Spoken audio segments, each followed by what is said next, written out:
आवाज़ आ रही है क्या? कमेंट करके बताइएगा, आवाज़ आ रही है क्या? आवाज़ आ रही है क्या? कमेंट करके बताइएगा। आवाज़ आ रही है क्या?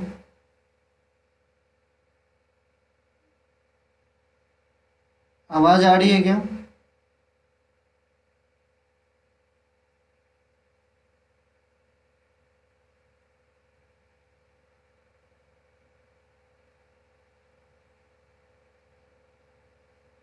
आवाज़ आ रही है? हाँ या ना? यस और नो?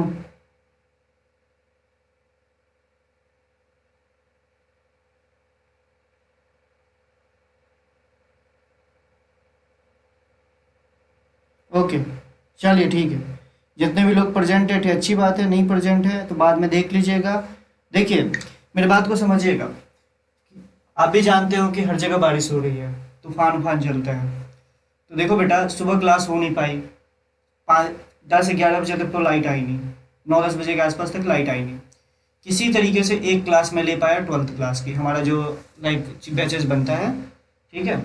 उसके अलावा अगर मैं अभी क्लास नहीं लूँगा, मान लो गलती से अभी लाइट है, अभी क्लास नहीं हो, रात के टाइम में फिर लाइट चली गई, तो फिर बताओ क्लास कैसे ले पाऊंगा?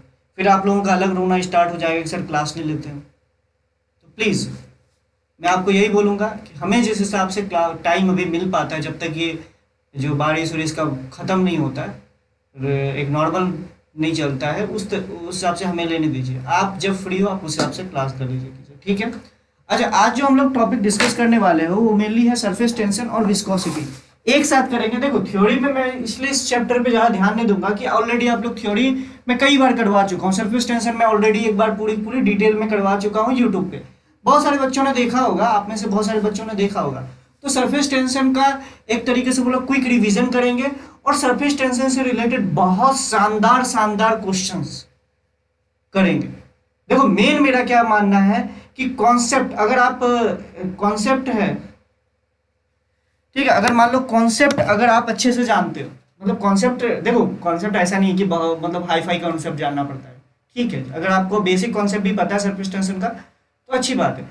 लेकिन मेनली हम लोग डिस्कस करेंगे उसके अच्छे अच्छे क्वेश्चंस को, तो हमें और भी अच्छा चैप्टर्स के प्रति अंडरस्टैंडिंग बढ़ेगी। इसी तरीके से चैप्टर आपका विस्कोसिटी मेनली फ्लूइड के साथ पढ़ाया जाता है, लेकिन मैं फिर भी आपको विस्कोसिटी का एक थोड़ा बहुत आइडिया दे दूंगा अच्छा खासा, जिससे कि आप फ्लूइड में भी अच्छा खासा क्वेश्चंस कर सकते हो। फ्लूइड के साथ अगर मिक्स कर दिया जाए तो किस तरीके से होगा, ठीक है।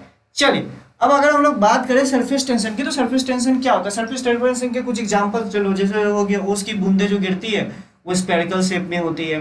देखोगे क्या कि मतलब कि पानी, जो नल से पानी टपकता है वो स्पेरिकल शेप में होती है। किसी एक सुई को बहुत धीरे से अगर किसी लिक्विड के सरफेस पर रख दो तो वो डूबती नहीं है, तैरने लगती है, जबकि ऐसा होना नहीं चाहिए, क्योंकि सुई का जो डेंसिटी है वो वाटर के डेंसिटी से ज़्यादा है, तो सिंपल सी बात उसको डूब जाना चाहिए, लेकिन ऐसा नहीं होता। मतलब सरफेस टेंशन का मतलब ये समझोगे, एक चादर है ना, जैसे मान लो इसकी कपड़े की चादर है ना, तो कपड़े की जो चादर जो एक स्ट्रेस्ड मेम्ब्रेन की तरह काम कर रही है ना, तो जो वो ऐसी प्रॉपर्टी जिसके कारण लिक्विड का जो सरफेस है वो स्ट्रेस्ड मेम्ब्रेन की तरह काम करता है, उसी को हम लोग बोलते हैं सरफेस टेंशन। अब ये क्यों होता है उसका थोड़ा सा बेसिक रीजन आपको मैं बता देता हूँ ये क्यों होता है। अगर तुम ध्यान से देखो तो मान लो ये लिक्विड है, ये लिक्विड का सरफेस है, और अंदर में बल्ब में बहुत सारे मॉलिक्यूल्स हैं। सिंपल सी बात है, सरफेस में भी कुछ मॉलिक्यूल्स होंगे और बल्क में भी कुछ मॉलिक्यूल्स होंगे। बल्क का मतलब लिक्विड के अंदर, समझ रहे हो? सर आप इलेक्ट्रिसिटी प्लीज डिटेल में पढ़ाएंगे? अरे पढ़ा देंगे यार, टेंशन मत लो। सर कॉन्सेप्ट एक बार रिवाइज करा दीजिएगा। हाँ, कॉन्सेप्ट बस रिवाइज कर। सर वॉइस साउंड प्रॉब्लम है, एक मिनट। अब ठीक है? अब ठीक है क्या? अब ठीक है क्या बेटा? I think now everything is clear.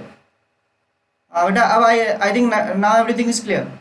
Okay, आवाज़ कट रही है, अच्छा अब सही होगी बेटा, अब सही होगी, मैंने सही कर दिया, ठीक है। तो मैं अगर इसकी बात करूं तो ध्यान से सुनिएगा। अगर बल्क में एक मॉलिक्यूल्स होगा, बल्क में मॉलिक्यूल्स होगा, अब बल्क में अगर मॉलिक्यूल्स होगा तो इस मॉलिक्यूल्स को अगर तुम ध्यान से देखो, इस वाले मॉलिक्यूल्स के चारों ओर मॉलिक्यूल्स होगा, तो इसके बीच में वंडरवॉल फोर्सेस ऑफ अट्रैक्शन, जिसको हम लोग कोहेसिव फोर्सेस बोलते हैं। जैसे आप लोग केमिस्ट्री में फोर्सेस पढ़ते हो ना, वंडरवॉल फोर्सेस ऑफ अट्रैक्शन, उसके बहुत सारे टाइप्स होते हैं, हाइड्रोजन बॉन्डिंग, तो उसको हम लोग बोलते हैं फिजिक्स की लैंग्वेज में कोहेसिव फोर्सेस का मतलब होता है जो दो सेम तरह के मॉलिक्यूल्स के बीच में अट्रैक्शन होता है। समझ रहे हो मेरी बात को? तो दो सेम तरह के मॉलिक्यूल, जैसे एक वाटर मॉलिक्यूल्स के बीच में जो अट्रैक्शन फोर्सेस होता है उसको हम लोग को बोलते हैं कोहेसिव फोर्सेस। दो अलग तरह के मॉलिक्यूल्स के बीच में जो अट्रैक्शन फोर्सेस होता है उसको हम लोग बोलते हैं एडेसिव फोर्सेस। समझ लो, जैसे फेविकॉल में आप लोग एडेसिव लिखते होगे, एडेसिव लिखा हुआ रहता है उसमें। जैसे जैसे ब्रिक्स और सीमेंट के बीच में जो अट्रैक्शन फोर्सेस होता है, मतलब एक दूसरे को जोड़ देता है। समझ रहे हो? लड़का और लड़की के बीच में जो होता है, समझ रहे हो, अट्रैक्शन फोर्सेस। समझ रहे हो? वो वैसे मजाक की बात हो गई, लेकिन ये समझ जाना, ठीक है। कोहेसिव और एडेसिव फोर्सेस, तो सिंपल सी बात है, वाटर है तो वाटर के मॉलिक्यूल्स के बीच में क्या होगा? अट्रैक्शन फोर्सेस होगा। जेई मेंस की क्लास नहीं हुई आज, अबे हो जाएगी यार।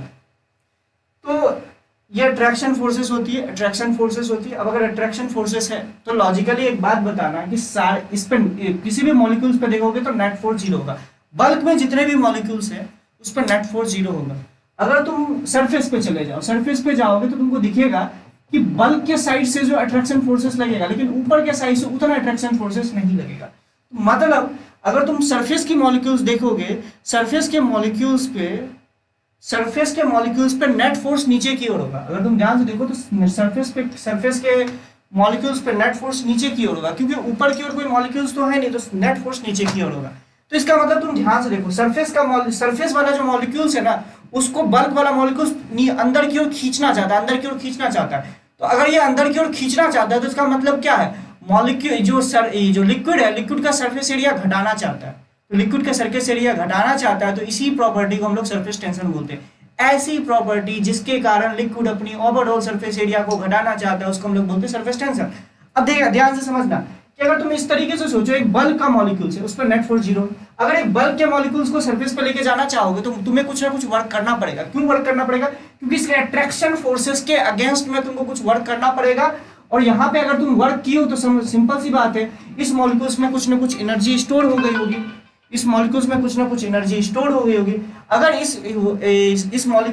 कुछ एनर्जी स्टोर हो गई होगी तो इसका मतलब कि सरफेस वाले जो मॉलिक्यूल्स होंगे लिक्विड में, उसकी ज्यादा एनर्जी होती है इन कंपेयर टू बल्क वाले मॉलिक्यूल्स।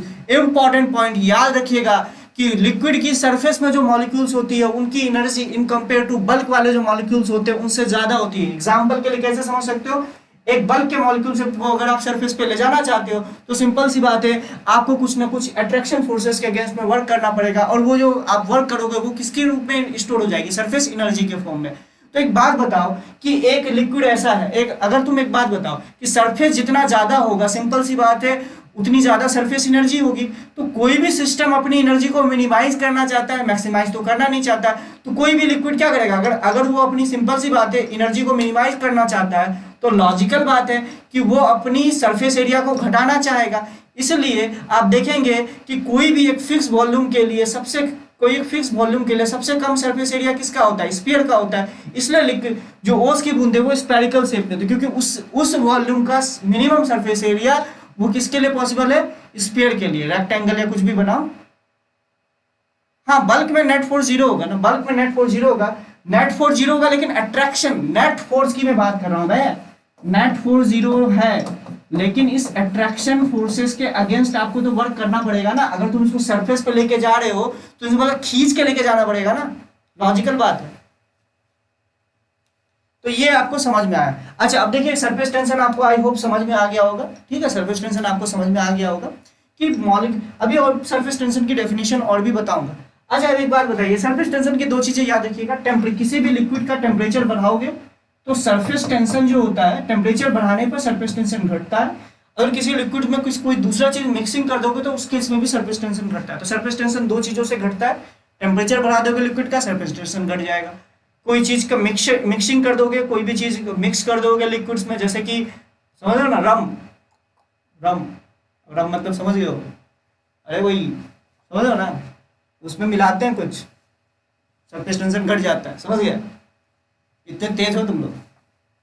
तो सरफेस टेंशन उससे घटता है। ठीक है, आई होप आप लोगों को समझ में आया होगा कि एक पॉइंट बस याद रखिएगा कि सरफेस को जो मॉलिक्यूल्स है उसके पास ज्यादा एनर्जी होती है in compare to bulk molecules. ठीक है, आई होप सब कुछ क्लियर होगा। ये तो हो गया हमारे पास कि सरफेस टेंशन के बारे में थोड़ा बहुत। अच्छा, मैंने ऑलरेडी बता रखा है कि आप लोगों को दो तरह के फोर्सेस होते हैं, cohesive forces, adhesive forces. Same तरह के मॉलिक्यूल्स के बीच में लगने वाले फोर्सेस को कोहेसिव फोर्सेस, अगर डिफरेंट टाइप के मॉलिक्यूल्स के बीच के रखना, उसका एग्जांपल पे बहुत तगड़ा सा एग्जांपल दिया, वो आप समझ सकते हो। ठीक है, अब अगर हम लोग सरफेस टेंशन की डेफिनेशन की बात करें तो सरफेस टेंशन को दो तरीके से डिफाइन किया गया है, और यही दो डेफिनेशन पूरे सरफेस टेंशन को एक तरीके से उनकी एक नींव है, मतलब उसको बोलो रीढ़ की हड्डी है। इसको अच्छे से समझ लिए तो लाइफ झिंगा लाला हो जाएगा। कैसे? अब ध्यान से देखो, अगर मान लो कि एक लिक्विड का सरफेस है, ये ठीक है, अगर मैं बात करूं कि ये लिक्विड का सरफेस है, लिक्विड के सरफेस है तो सिंपल सी बात है, मॉलिक्यूल्स बहुत सारे होंगे, बहुत सारे मॉलिक्यूल्स होंगे। तो बहुत सारे मॉलिक्यूल्स हैं इसके अंदर, तो हमने कोई एक इमेजिनरी लाइन ड्रॉ की, ऐसे ही कुछ इमेजिनरी लाइन ड्रॉ की, सपोज करो कि एक इमेजिनरी लाइन ड्रॉ की। इस इमेजिनरी लाइन के अगर मैं इसको मिटाऊं, थोड़ा सा ध्यान से बताऊं, तो इसको इस तरीके से कर सकते हैं। एक कोई भी एक इमेजिनरी लाइन ड्रॉ करो, कोई भी एक इमेजिनरी लाइन ड्रॉ करोगे तो इसके इस साइड और इस साइड बहुत सारे मॉलिक्यूल्स होंगे, सिंपल सी बात है। इस इमेजिनरी लाइन के दोनों साइड मॉलिक्यूल्स होंगे, तो इन दोनों मॉलिक्यूल्स के बीच में अट्रैक्शन फोर्सेस सेम होगा, सिंपल सी बात है। दो मॉलिक्यूल्स लोगे तो दो मॉलिक्यूल्स के बीच में अट्रैक्शन फोर्सेस सेम होगा, अगर दोनों सेम तरह के मॉलिक्यूल्स है, सिंपल सी बात है।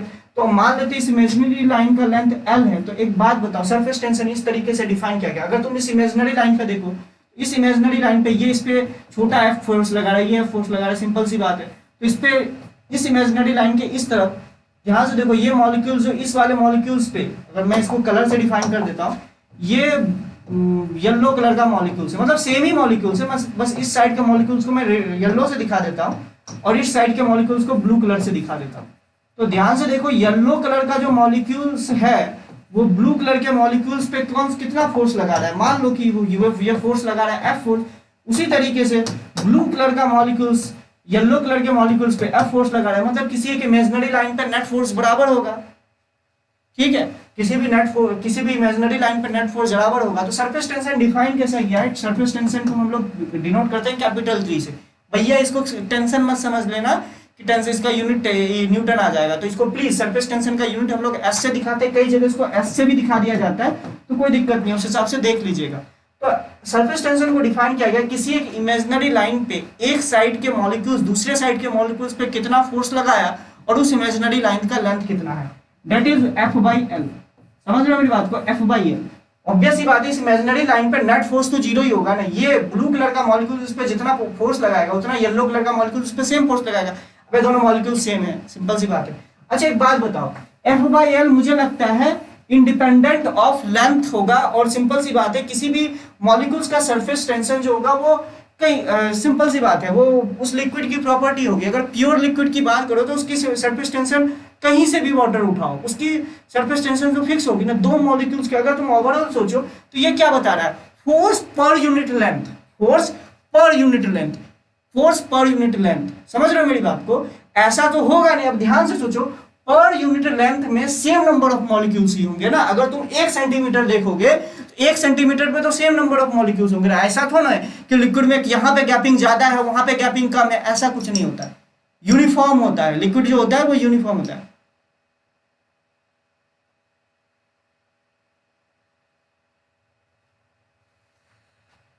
ठीक है,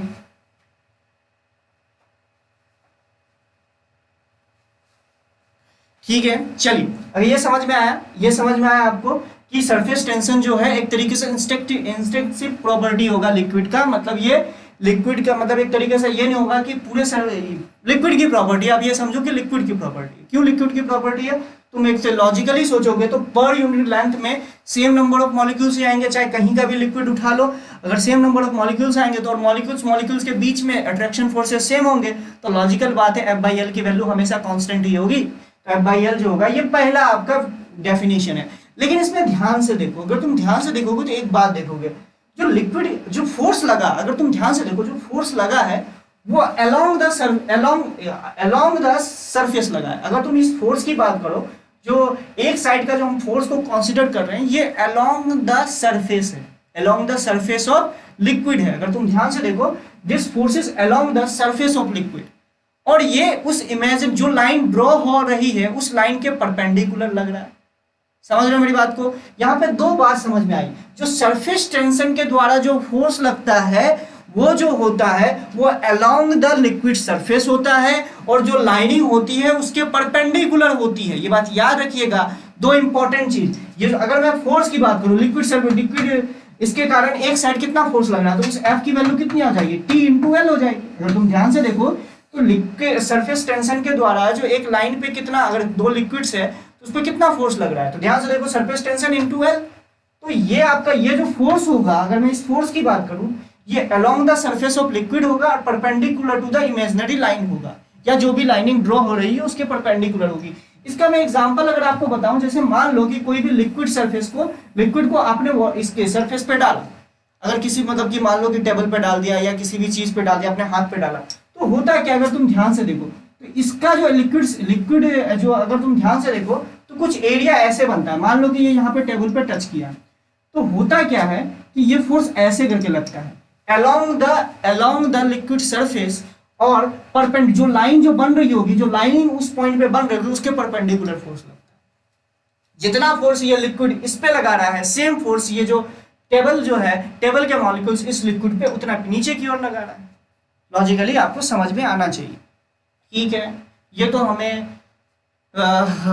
तो हमारा पता चल गया, first definition of surface tension की डेफिनेशन आ गई फोर्स के द्वारा, मतलब कि फोर्स बिटवीन द मॉलिक्यूल्स के द्वारा हम लोगों ने डिफाइन किया सरफेस टेंशन को।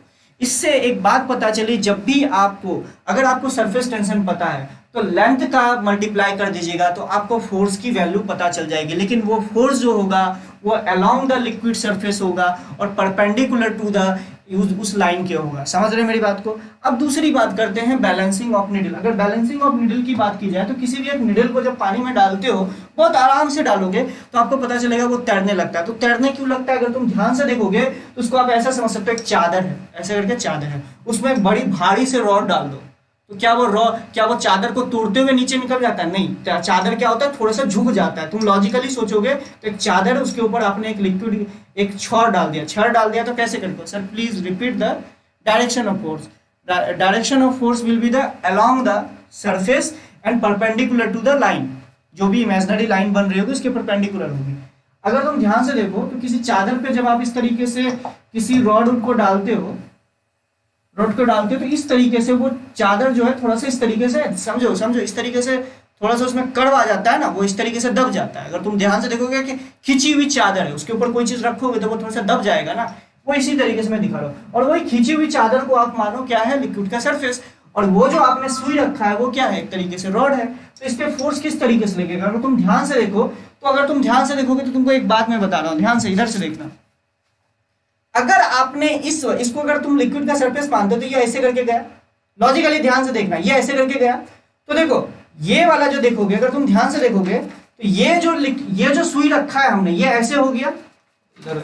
चलो इधर से, अगर तुम इधर देखो ध्यान से तो ये एक लाइन बन रही है। अगर तुम ध्यान से देखो इस सुई को रखने के कारण ये जो एक लाइन बन रही है, ये पूरी की पूरी एक लाइन बन रही है। तो सरफेस टेंशन किधर लगेगा, अलोंग द सरफेस। और अब जो लिक्विड की सरफेस बनी वो इस तरीके से कर्व हो चुकी है। अगर तुम लॉजिकली सोचो तो ये लिक्विड की सरफेस इस तरीके से कर्व हो चुकी है, तो अलोंग द सरफेस लगेगी, और ये जो लाइनिंग बनी है इसके परपेंडिकुलर लगेगी। तो ध्यान से देखना।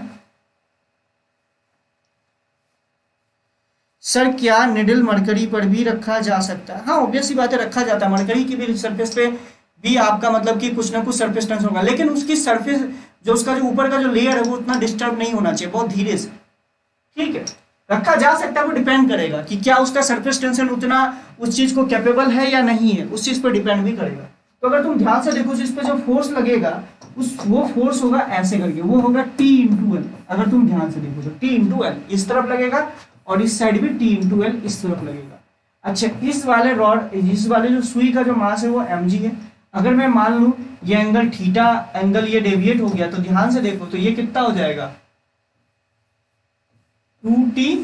अगर तुम ध्यान से देखो, अगर मैं इसको थीटा मानूं तो क्या लिखोगे 2t sine theta, 2t sine theta लिखोगे। यहां से लिख सकते हैं 2t sine theta is equals to mg।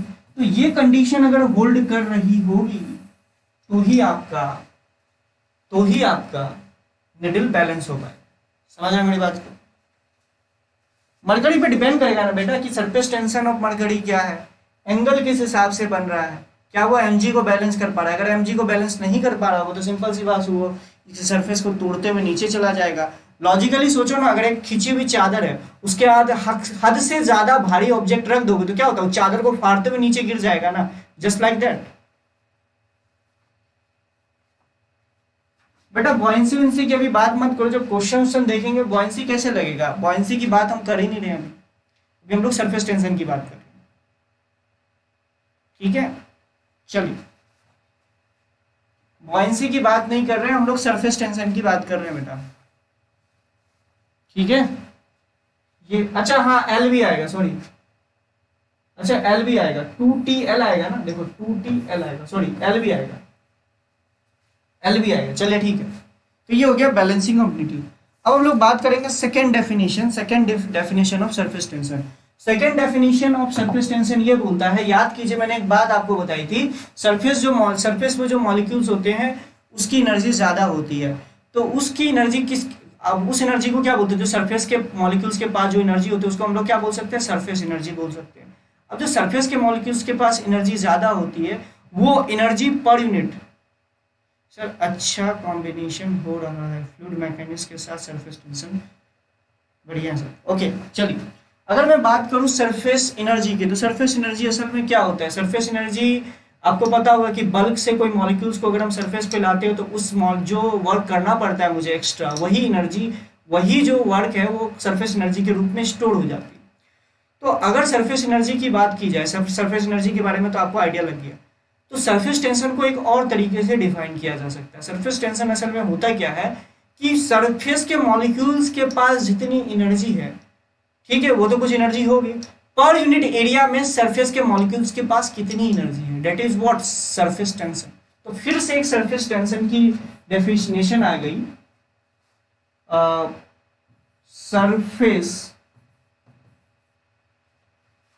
Surface energy per unit area. Surface tension को आप इस तरीके से भी डिफाइन कर सकते हो, surface energy per unit area, मतलब आप बोल सकते हो कि सरफेस एनर्जी अपॉन एरिया, लिख सकते हो total surface energy upon area upon surface area. तो आप इस तरीके से भी डिफाइन करें। इसका प्रूफ भी है, वो प्रूफ भी आप बोलोगे तो मैं बता दूंगा, लेकिन एक्चुअली में यही आएगा, समझ लो। इसका प्रूफ भी है कई तरीके से, आप इसको समझ सकते हो, लेकिन आप देखो सरफेस टेंशन को आप दूसरे क्या,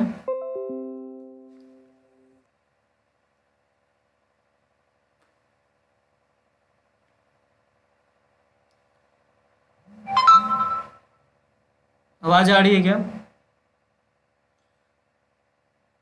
आवाज आ रही है क्या? एक बार कमेंट करके बताइएगा, आवाज आ रही है? आवाज आ रही है क्या?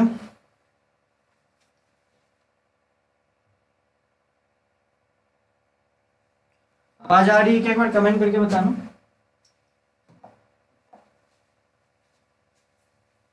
ओके 7 लोग प्रेजेंट, 8 लोग प्रेजेंट हैं। अब देखो यार यही प्रॉब्लम हो रही है बार बार, जैसे क्लास लेता हूँ एक मूड बनता है, एक पूरे एनर्जेटिक मूड में पढ़ाने की कोशिश करता हूँ और ये लाइट इलेक्ट्रिसिटी परेशान कर देता है, तुरंत लाइट चली जाती है, क्या करूँ इस। चलिए ठीक है, तो हम लोग किस पे चर्चा कर रहे थे? हम लोग चर्चा कर रहे थे सरफेस टेंशन पे। सरफेस टेंशन का हम लोग दूसरा डेफिनेशन देख रहे थे कि सरफेस एनर्जी के फॉर्म में क्या होगा। ठीक है, सरफेस एनर्जी के फॉर्म में क्या होगा कि this is the surface energy per unit area. ठीक है, ओके चलिए, तो 1 मिनट मैं थोड़ा सा साउंड को ठीक कर देता हूँ। 1 मिनट, ठीक नहीं हुआ क्या? हाँ सही है। चलिए, तो ये surface energy per unit area होता है असल में। अगर इसको याद ही रखो सर, ओके चलिए ठीक है। अब अगर हम लोग बात करें सरफेस एनर्जी पर, इसको प्रूफ भी किया जा सकता है। प्रूफ कैसे किया जा सकता है? अगर जैसे मान लो कि आपने किस तरह का एक रिम बना लिया, अगर आपको याद होगा गुब्बारा, जैसे पहले आप लोग बबल्स फूकते थे, यहाँ रिम पे आपने क्या किया, एक इसको सॉफ्ट बबल में डाला और इसको आपने मतलब कि यहाँ पे इसको खींचने वाला लगा दिया। तो अब धीरे धीरे अगर इसको खींचो बहुत ज़्यादा, एफ एक्सटर्नल लगाओ, बहुत धीरे धीरे एफ एक्सटर्नल लगाओ, एफ एक्सटर्नल लगाओगे इतना स्लो स्लो एफ एक्सटर्नल लगाओ तो आप देखोगे बाद में चल के यहाँ पे पूरी की पूरी एक सरफेस बन जाएगी और यहाँ पे एफ एक्सटर्नल लगेगा। अच्छा अगर ध्यान से देखो तो इस पे इस रोड पे अंदर की ओर फोर्स कितना लगेगा, वो लगेगा 2t into L, where L is the length और t is the surface area. बहुत स्लोली खींचे जिससे कि ये फोर्स और ये फोर्स बराबर हो। तो अगर तुम ध्यान से देखो तो सरफेस टेंस तो F external work done by external forces कितना होगा, अगर तुम ध्यान से देखो तो work done by external forces कितना होगा, अगर तुम ध्यान से देखो तो दिस इज एक्स मैंने मान लेता हूँ, तो एफ एक्सटर्नल इंटू एक्स, ध्यान से देखो ये work done by external agent हो जाएगा, तो इसको मैं लिख सकता हूँ 2TL इंटू एक्स। अच्छा एक्स्ट्रा सरफेस एरिया कितना जनरेट हुआ, सरफेस एरिया कितना जनरेट हुआ अगर तुम ध्यान से करो तो वो हो जाएगा 2LX। अच्छा 2LX क्यों होगा, ध्यान से देखो L इंटू एक्स तो ऊपर वाली सरफेस एरिया और नीचे वाली भी तो एक सरफेस बन रही है ना 2TLX। तो अगर ये तो हो गया work done by external agent और ये किसके रूप में स्टोर हो जाएगी, सरफेस एनर्जी के रूप में। तो सरफेस एनर्जी आपको पता चल गई कि सरफेस एनर्जी के रूप में कितनी एनर्जी स्टोर हो गई होगी इस सरफेस में। सरफेस एनर्जी और नेट एरिया, और एरिया कितना बना 2LX, डिवाइड कर दीजिए तो देखिएगा आपको सरफेस टेंशन ही मिलेगा। समझ रहे मेरी बात को, ये बात तो हमें समझ में आया। यानी एक बात मुझे पता चली कि सरफेस टेंशन के दो काम, अगर इसको लेंथ से मल्टीप्लाई कर दोगे तो फोर्स पता चल जाएगा, अगर इसको एरिया से मल्टीप्लाई कर दोगे तो एनर्जी पता चल जाएगी। क्या पता चल जाएगी बेटा, एनर्जी पता चल जाएगी। तो बहुत बेसिक चीज है कि अगर आपको एनर्जी निकालना है तो एरिया से मल्टीप्लाई कर दीजिए, लेंथ निकालना है तो ऑब्वियसली बात है फोर्स निकालना है तो लेंथ से मल्टीप्लाई कर दीजिए, ठीक है। इसमें जो सबसे मतलब एक तरीके से देखोगे कि हर कोई करवाता है ये क्वेश्चंस। तो बस एक क्वेश्चन मैं आपको बेसिक पूछ रहा हूँ आपसे कि मान लो कि एक बड़ा सा लिक्विड है, हाँ बहुत छोटे छोटे लिक्विड्स हैं और आइडेंटिकल लिक्विड्स हैं, एन आइडेंटिकल लिक्विड्स हैं, ड्रॉप्स हैं जिसका रेडियस आर दे रखा है। इसको मिला के हमने क्या किया, एक बड़ा सा ड्रॉप बनाया, एक बड़ा सा ड्रॉप बनाया, ठीक है, एन ड्रॉप से जिसका रेडियस आर है, ठीक है। तो आपको बताना है, अच्छा इस लिक्विड की डेंसिटी आपको कितनी दे रखी है, रो दे रखी है, और इसका स्पेसिफिक हीट कितना दे रखा है, एस दे रखा है। तो बोला जा रहा है कि एन ड्रॉप से जिसकी रेडियस स्मॉल आर है, इनको मिला के एक बड़ा ड्रॉप बनाया गया, ठीक है। तो आप एक बात बताइए कि इस ड्रॉप को बनाने के कारण इसका टेम्परेचर कुछ डेल्टा टी बढ़ गया होगा, तो उस डेल्टा टी की वैल्यू बताइए। बहुत बेसिक चीज है, बताइए। बहुत बेसिक क्वेश्चन मैंने आपसे पूछा है, मैक्सिमम जगह ये क्वेश्चन आपको मिल जाएगा। उल्टा भी हो सकता है, एक ड्रॉप को तोड़ के एन ड्रॉप्स में कन्वर्ट किया गया है, तो जब एन ड्रॉप्स में तोड़ोगे तो कुछ एनर्जी आपको वर्क करना पड़ेगा, तो उस एक्सटर्नल वर्क की वैल्यू क्या होगी। तो बेसिकली थोड़ा सा सोचिए, आपको समझ में आ जाएगा। बहुत बेसिक क्वेश्चन है, हर जगह आपको दिख जाएगा। मैं कोई नया चीज नहीं करवा रहा हूँ, बेसिक सी बात है कि ये जहाँ हर जगह आपको मिलेगा।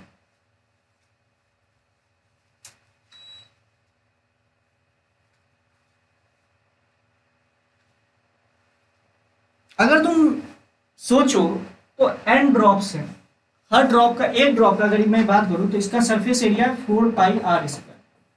ध्यान से देखो, एक ड्रॉप का सरफेस एरिया 4πr²। तो एन ड्रॉप का सरफेस एरिया कितना होगा, ध्यान से देखो, वो हो जाएगा 4πr² इंटू स्मॉल एन। ये इसके पास इस लिक्विड का टोटल सरफेस एरिया है।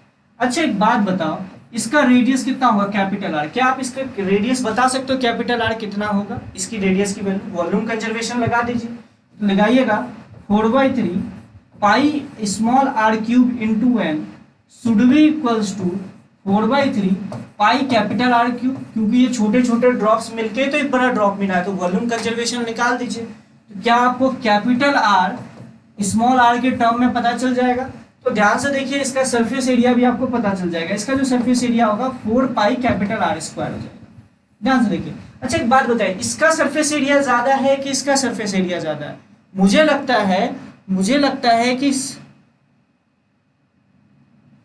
इसका सरफेस एरिया ज्यादा हो, क्योंकि इसका कलेक्टिव सरफेस एरिया की बात करूं, इसका सरफेस एरिया प्लस इसका सरफेस एरिया, इसका सरफेस एरिया, इन सभी के सरफेस एरिया को जोड़ दोगे तो इसके सरफेस एरिया से ज्यादा हो जाएगा। लॉजिकली सोचना कि एक आपके पास क्यूब है, अगर उसको 20 से कट करूं तो ओवरऑल सरफेस एरिया बढ़ता है, क्योंकि देखो ना बीच में तुमने 2 एक्स्ट्रा सरफेसेस बना दिए तो सरफेस एरिया बढ़ जाएगा। तो कोई भी ड्रॉप को अगर छोटे छोटे पार्ट्स में तोड़ दोगे तो ओवरऑल सरफेस एरिया बढ़ेगा ना कि घट जाएगा, तो सरफेस एरिया बढ़ जाएगी। तो एक बात बताइए, जितना सरफेस एरिया कम होगा उतना सरफेस एनर्जी घट गया होगा, वही सरफेस एनर्जी तो हीट एनर्जी के रूप में कन्वर्ट हो गया होगा। तो हम बात कर सकते हैं change in surface energy should be equals to ms delta T के बराबर। अच्छा, मास आपको दे रखा है क्या? ऑब्वियसली बात है, मास निकाल सकते हो। कैसे निकाल सकते हो? m into 4/3 pi are cube, ये तो हो गया वॉल्यूम इंटू डेंसिटी से मल्टीप्लाई कर दो तो मास आपको पता चल गया। मास आपको पता चल गया तो सिंपल सी बात, स्पेसिफिक हीट तो दे रखा है डेल्टा टी। सरफेस एनर्जी में चेंज कितना हो जाएगा? ध्यान से देख लो कि सरफेस टेंशन को यहाँ पे एनर्जी, इनिशियल सरफेस एनर्जी कितना हो जाएगा? ध्यान से देखो, n into 4 pi small r square into T, तो ये हो गया एरिया इंटू सरफेस टेंशन, तो ये हो गया इनिशियल सरफेस एनर्जी।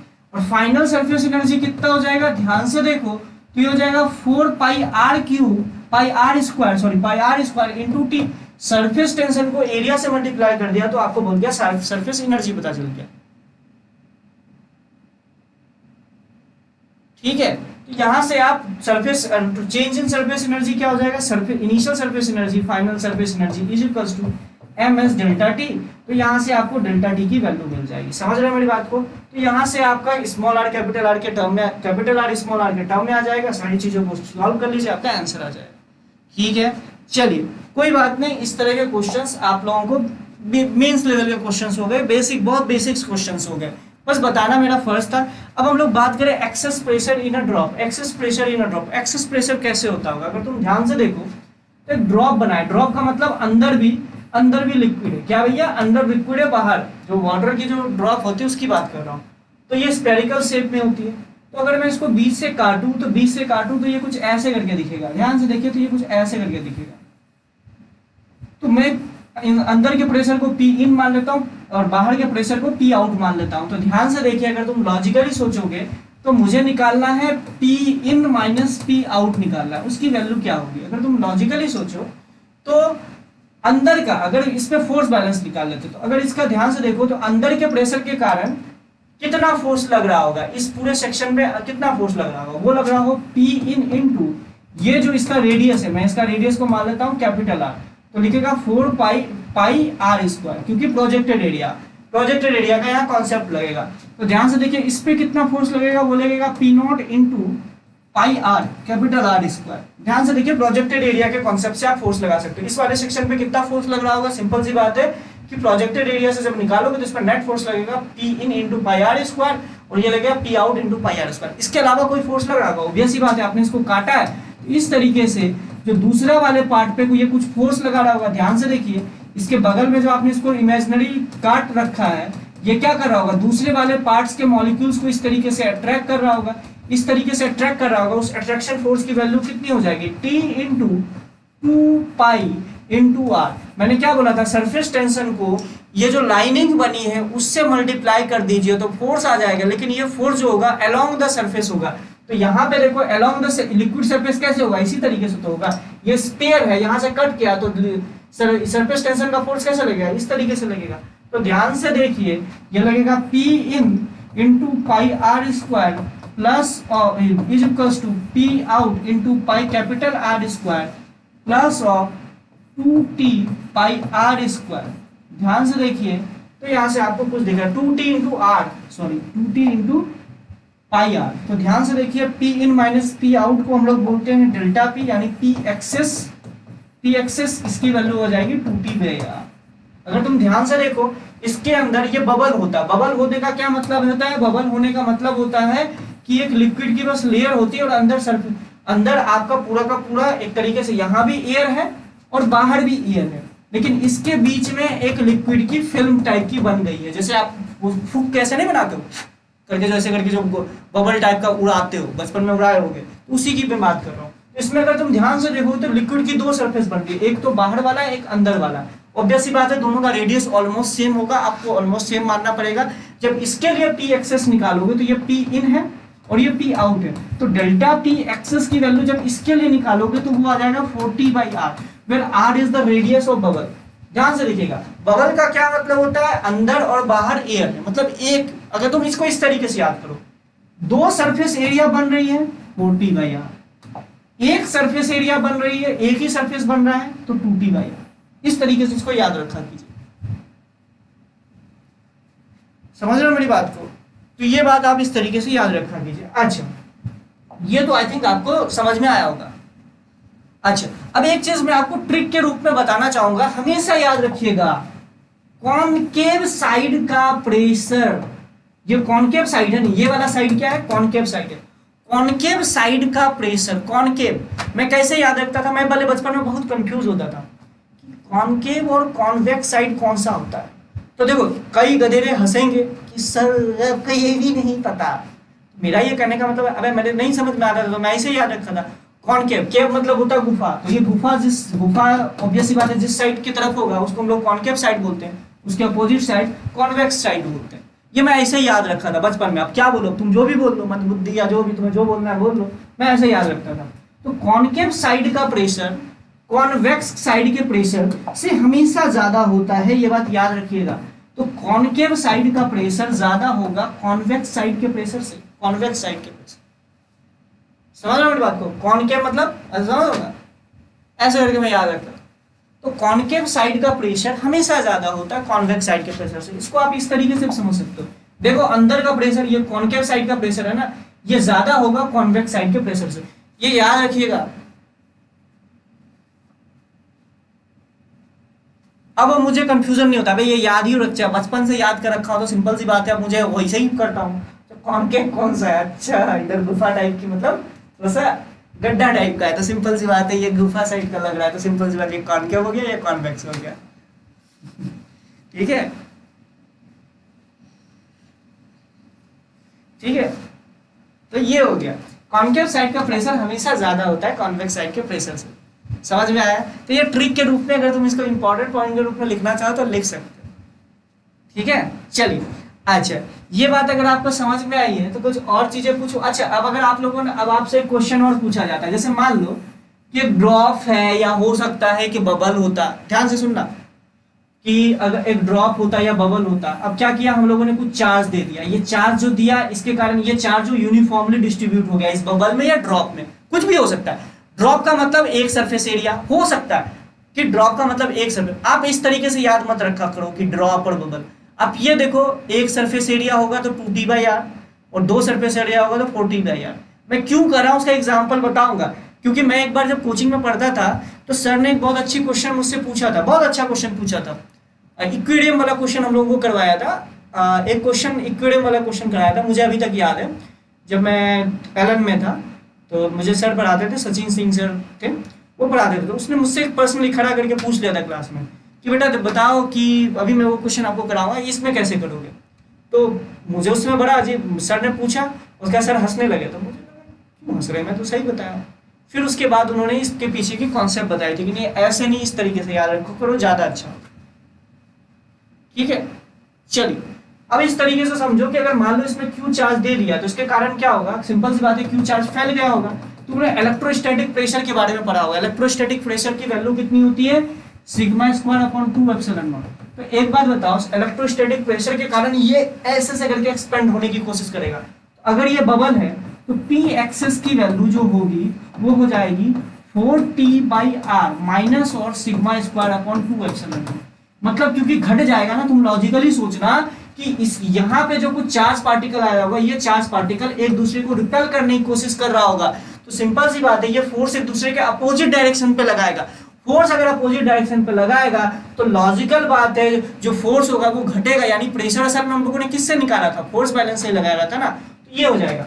अगर मैं बात करूं दो सरफेस एरिया होगा, क्या दो सरफेस एरिया, अगर एक सरफेस एरिया होगा तो 2t/r माइनस ऑफ σ²/2ε0। सिग्मा की वैल्यू क्या लिखोगे, q/4πr। तो ध्यान से देखिए, ये याद रख सकते हो कि इस तरीके से होगा। इलेक्ट्रोस्टैटिक प्रेशर से हम लोगों ने देख लिया, समझ रहे हो मेरी बात को, इस तरीके से कर सकते हो।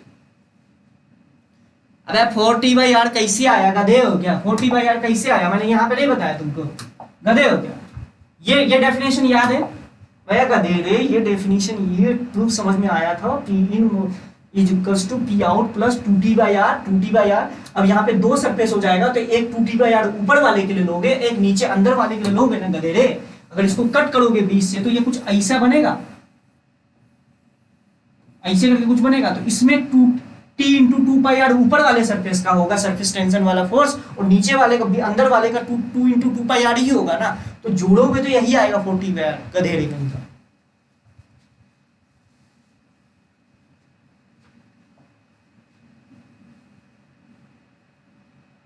मतलब मंद बुद्धि कहीं का। चलो ठीक है, हो गया, समझ में आया, ये बात आपको समझ में आई कि इनसाइड का इसका जो प्रेशर होता है वो ज्यादा होता है। अब जैसे एक क्वेश्चन मेरे से सर ने पूछा था, जो वो क्वेश्चन की बात कर रहा हूँ, सर ने ये पूछा था मेरे से क्वेश्चन, एक बात बताओ, एक्वेरियम देखा होगा या बुलबुला देखा होगा पानी का?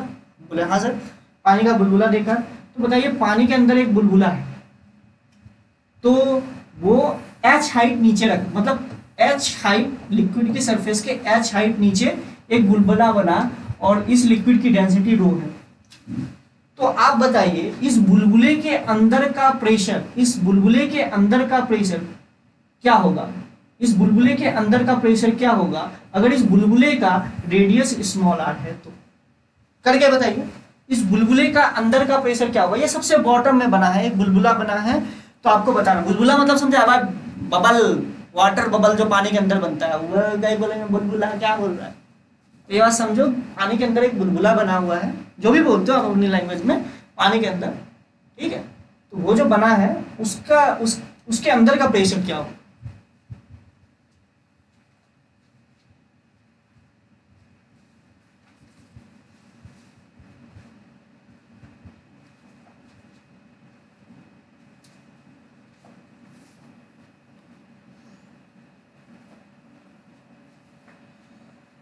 बताइए क्या लिखिएगा इसको, लॉजिकली सोच के बताइएगा। बहुत फ्लूइड लुट पढ़े हो बेटा, सर ने तो बहुत अच्छा पढ़ाया है। अब देखो, हमारे पढ़ाने या ना पढ़ाने से हमारा पढ़ाना तब सफल होता है जब आपको समझ में आ जाए और जब आप उसी चीज को अच्छा करके आ जाए।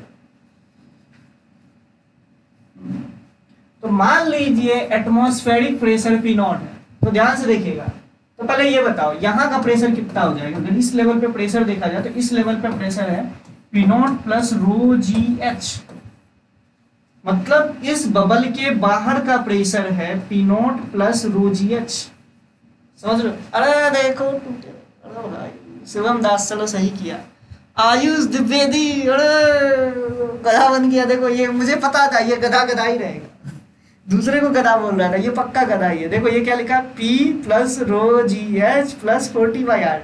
अब देखो मैंने अभी बोला था बेटा ये याद रखो, एक सरफेस एरिया बन रहा है तो 2D बाई आर, और दो सरफेस एरिया बन रहा है तो 40 बाई आर। अब एक बात बताओगे धीरे, जो वाटर के अंदर जो जब बबल बनता है तो उसमें कितनी सरफेस एरिया होती है? तुम मतलब कॉमन सेंस नाम की कोई चीज नहीं। अब एक सरफेस एरिया होता है, अंदर जो बबल बन रहा है उसमें अंदर एयर है, बाहर तो वाटर ही है ना, तो दो सरफेस एरिया कैसे बन जाएगा ये बताना जरा। अभी कुमार मिश्रा, बेटा तुम भी गधे हो, मैंने अभी इतने प्यार से बताया कि तो इसमें क्या लोगे, 2T/R लोगे कि 40/R लोगे? बताओ। कई लोग तो रट लेते हो बबल मतलब 40/R, लेकिन हो जाता है, समझ रहे हो ना। मैं वही बोल रहा हूँ कि इस केस में देखो यहाँ का प्रेशर, ये अगर तुम ध्यान से देखो, इसी चीज को मैं यहाँ पे बनाता था, ध्यान से देखो, ये यहाँ का P इन था और P आउट असल में कितना है, वो है P not plus rho g H. आपको क्या पता है कि ये जो बबल बना है, जो भी बबल बना है या जो भी बना है, ये ड्रॉप टाइप की चीज बनेगी। अबे 100 बबल पानी के भीतर कैसे बनेगा, गधे हो क्या? 100 बबल पानी के भीतर कैसे बनेगा? 100 बबल पानी के भीतर कैसे बनेगा? मुझे ये बात समझ में नहीं आ रही। अबे 100 बबल भी बना तो उसके चारों ओर तो एयर है ना, चारों ओर तो तुम्हारा मतलब कि वाटर ही है ना, कितना एरिया बना ये बताओ। तुम आप लिखते हो P इन माइनस P आउट की वैल्यू क्या लिखोगे, 40/R या 2T/R? मुझे लगता है 2T/R लेना पड़ेगा, क्योंकि यही तो एक सरफेस एरिया बन रहा है ना, यही तो एक सरफेस एरिया बन रहा है। बोलो बाहर बाहर कैसे सरफेस एरिया बन रहा है, उसके चारों ओर तो लिक्विड है, तो क्या लिखोगे 2T/R। तो देख लो P इन जो होगा वो क्या हो जाएगा, P not plus rho g h plus 2T/R। तो ध्यान से देख लीजिए, ये कई क्वेश्चंस में आपको यूज आएगा, और जब क्वेश्चंस कीजिएगा तो ये जरूर आपको समझ में भी आएगा। ठीक है, चलिए ठीक है, अच्छी बात। ठीक है, आपको आई होप समझ में आ गया होगा। अब दूसरा क्वेश्चन की बात करते हैं।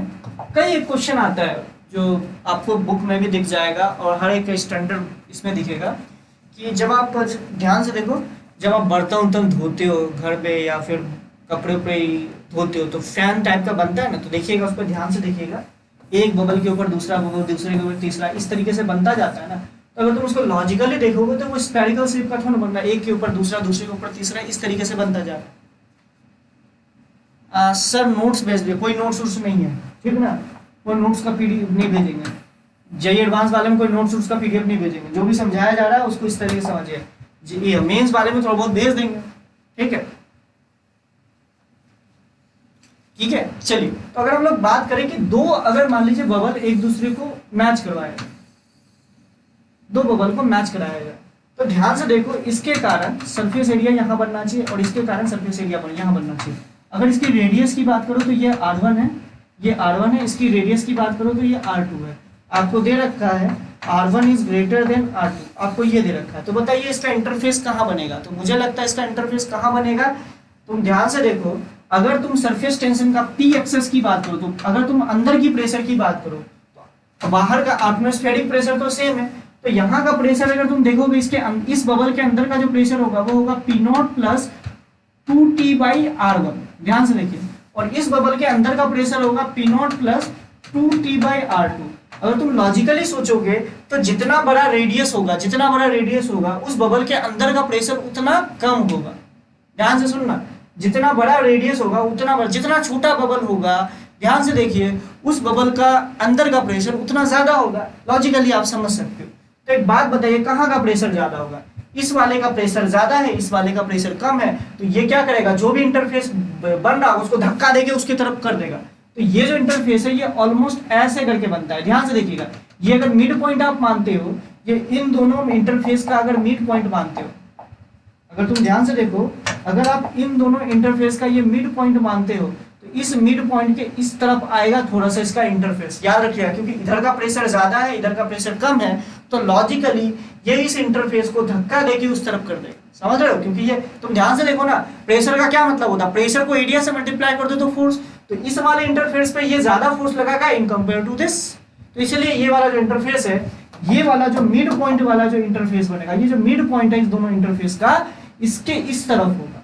तो ये बात आपको समझ में आएगा। अच्छा, आपसे दूसरा चीज पूछा जाता है कि ये जो इंटरफेस है, ये जो अब नया इंटरफेस बना है, इस इंटरफेस का रेडियस ऑफ कर्वेचर क्या होगा? रेडियस ऑफ कर्वेचर का मतलब होता है ये जिस गोले का पार्ट होगा उस गोले का रेडियस क्या होगा। तो इसके लिए क्या कर लो, अगर तुम ध्यान से देखो तो एक हाइपोथेटिकल गोला मान लो, एक हाइपोथेटिकल गोला मान लो, एक हाइपोथेटिकल गोला मानोगे तो ध्यान से देखो, इस गोले के इस साइड का प्रेशर क्या है। अगर तुम इस वाले रेड वाले गोले की बात करो तो इस वाले रेड वाले गोले का प्रेशर कितना है? अगर तुम ध्यान से देखो, इस रेड वाले गोले को हमने मान लिया, जो कि ये हाइपोथेटिकल बस इतना ही गोला का एक पार्ट है, इस साइड का प्रेशर कितना है? P0 plus 2T/R1। और ध्यान से देखो, इस गोले का अंदर का प्रेशर कितना होगा, अंदर का प्रेशर कितना दे रखा है? अगर तुम ध्यान से देखो, इस गोले का अंदर का प्रेशर दे रखा है P0 प्लस 2T/R2। तो ऑब्वियस ही बात है, इन दोनों का ये P इन है और ये P आउट है। अगर मैं ध्यान से देखो तो ये P इन है और ये P आउट है। तो ध्यान से देखिए, इस गोले P इन माइनस P आउट की वैल्यू हो जाएगी 4T/R, और वेयर R इज द, जो ये इस गोले का रेडियस ऑफ कर्वेचर होगा, वो वहां से आपको कैपिटल R की वैल्यू आ जाएगी। समझ रहे हैं मेरी बात को? तो आप ये मान लीजिए, ये जो रेड वाला इतना सारा जो पार्ट जो बन रहा था, जो ये आपको यहाँ पे दिख रहा है, इतना सारा जो पार्ट आपको बन रहा था, ये किसी एक हाइपोथेटिकल गोले का पार्ट होगा जिसका आउटर मतलब कि कॉनकेव साइड का जो प्रेशर होगा, कॉन्वेक्स साइड का जो प्रेशर होगा P0/2T/R1 होगा। कैसे मैंने सोचा, अगर तुम इस वाले पार्ट के गोले के हिसाब से देखो, ये जो पार्ट बन रहा है गोले का, वो उसके आउटसाइड का प्रेशर कितना है? इतना, और इसके इनसाइड का प्रेशर कितना है? इतना। और मैंने मान लिया कि हाइपोथेटिकल एक ये गोले का पार्ट है जिसकी रेडियस R है, तो उसके हिसाब से आप इसको कर लीजिए, तो आपका R की वैल्यू हो जाएगी। समझ रहे हैं मेरी बात को? अच्छा, इसी तरीके से और भी इसमें क्वेश्चंस क्या पूछे जाते हैं। जैसे मैं क्वेश्चन की बात करूं तो दो गोला है, ध्यान से सुनना, दो गोला है।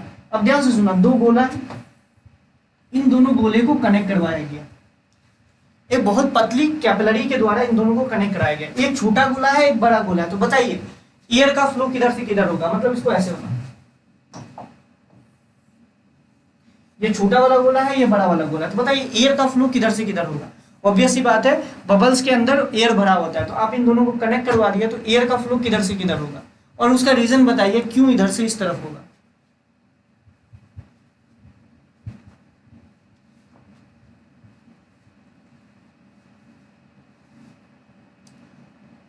छोटे वाले गोले से एयर का फ्लो बड़े वाले गोले की तरफ होगा, क्योंकि अगर तुम लॉजिकली सोचो तो यहाँ का पी इन ज्यादा है यहाँ के पी आउट के कंपैरिजन में, समझ लो, यहाँ के पी इन से ज्यादा है, क्योंकि अभी मैंने बताया जितना बड़ा गोला होगा उसके अंदर का प्रेशर उतना कम होगा।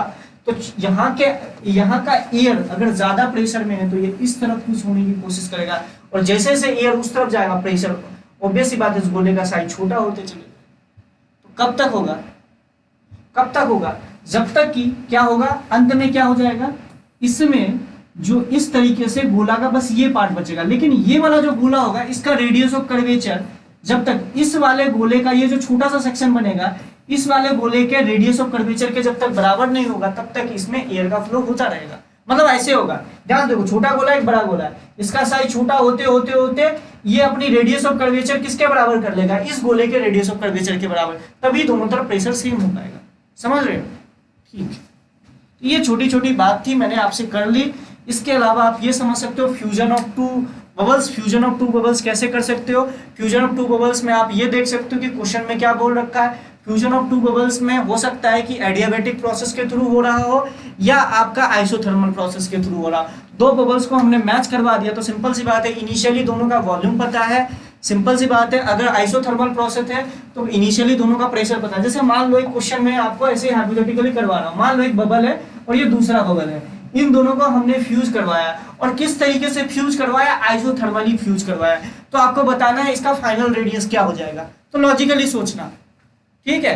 तो लॉजिकली सोचना कब होगा, कब ऐसे ऐसे क्या करवाएंगे। जैसे तुमको अगर इसका इनिशियल रेडियस पता है R1 पता है, इसका फाइनल, इसका भी इनिशियल रेडियस R2 पता है, तो ध्यान से देखो इसका P इनसाइड पता है क्या, इसका भी P इनसाइड पता है क्या, ध्यान से देखो।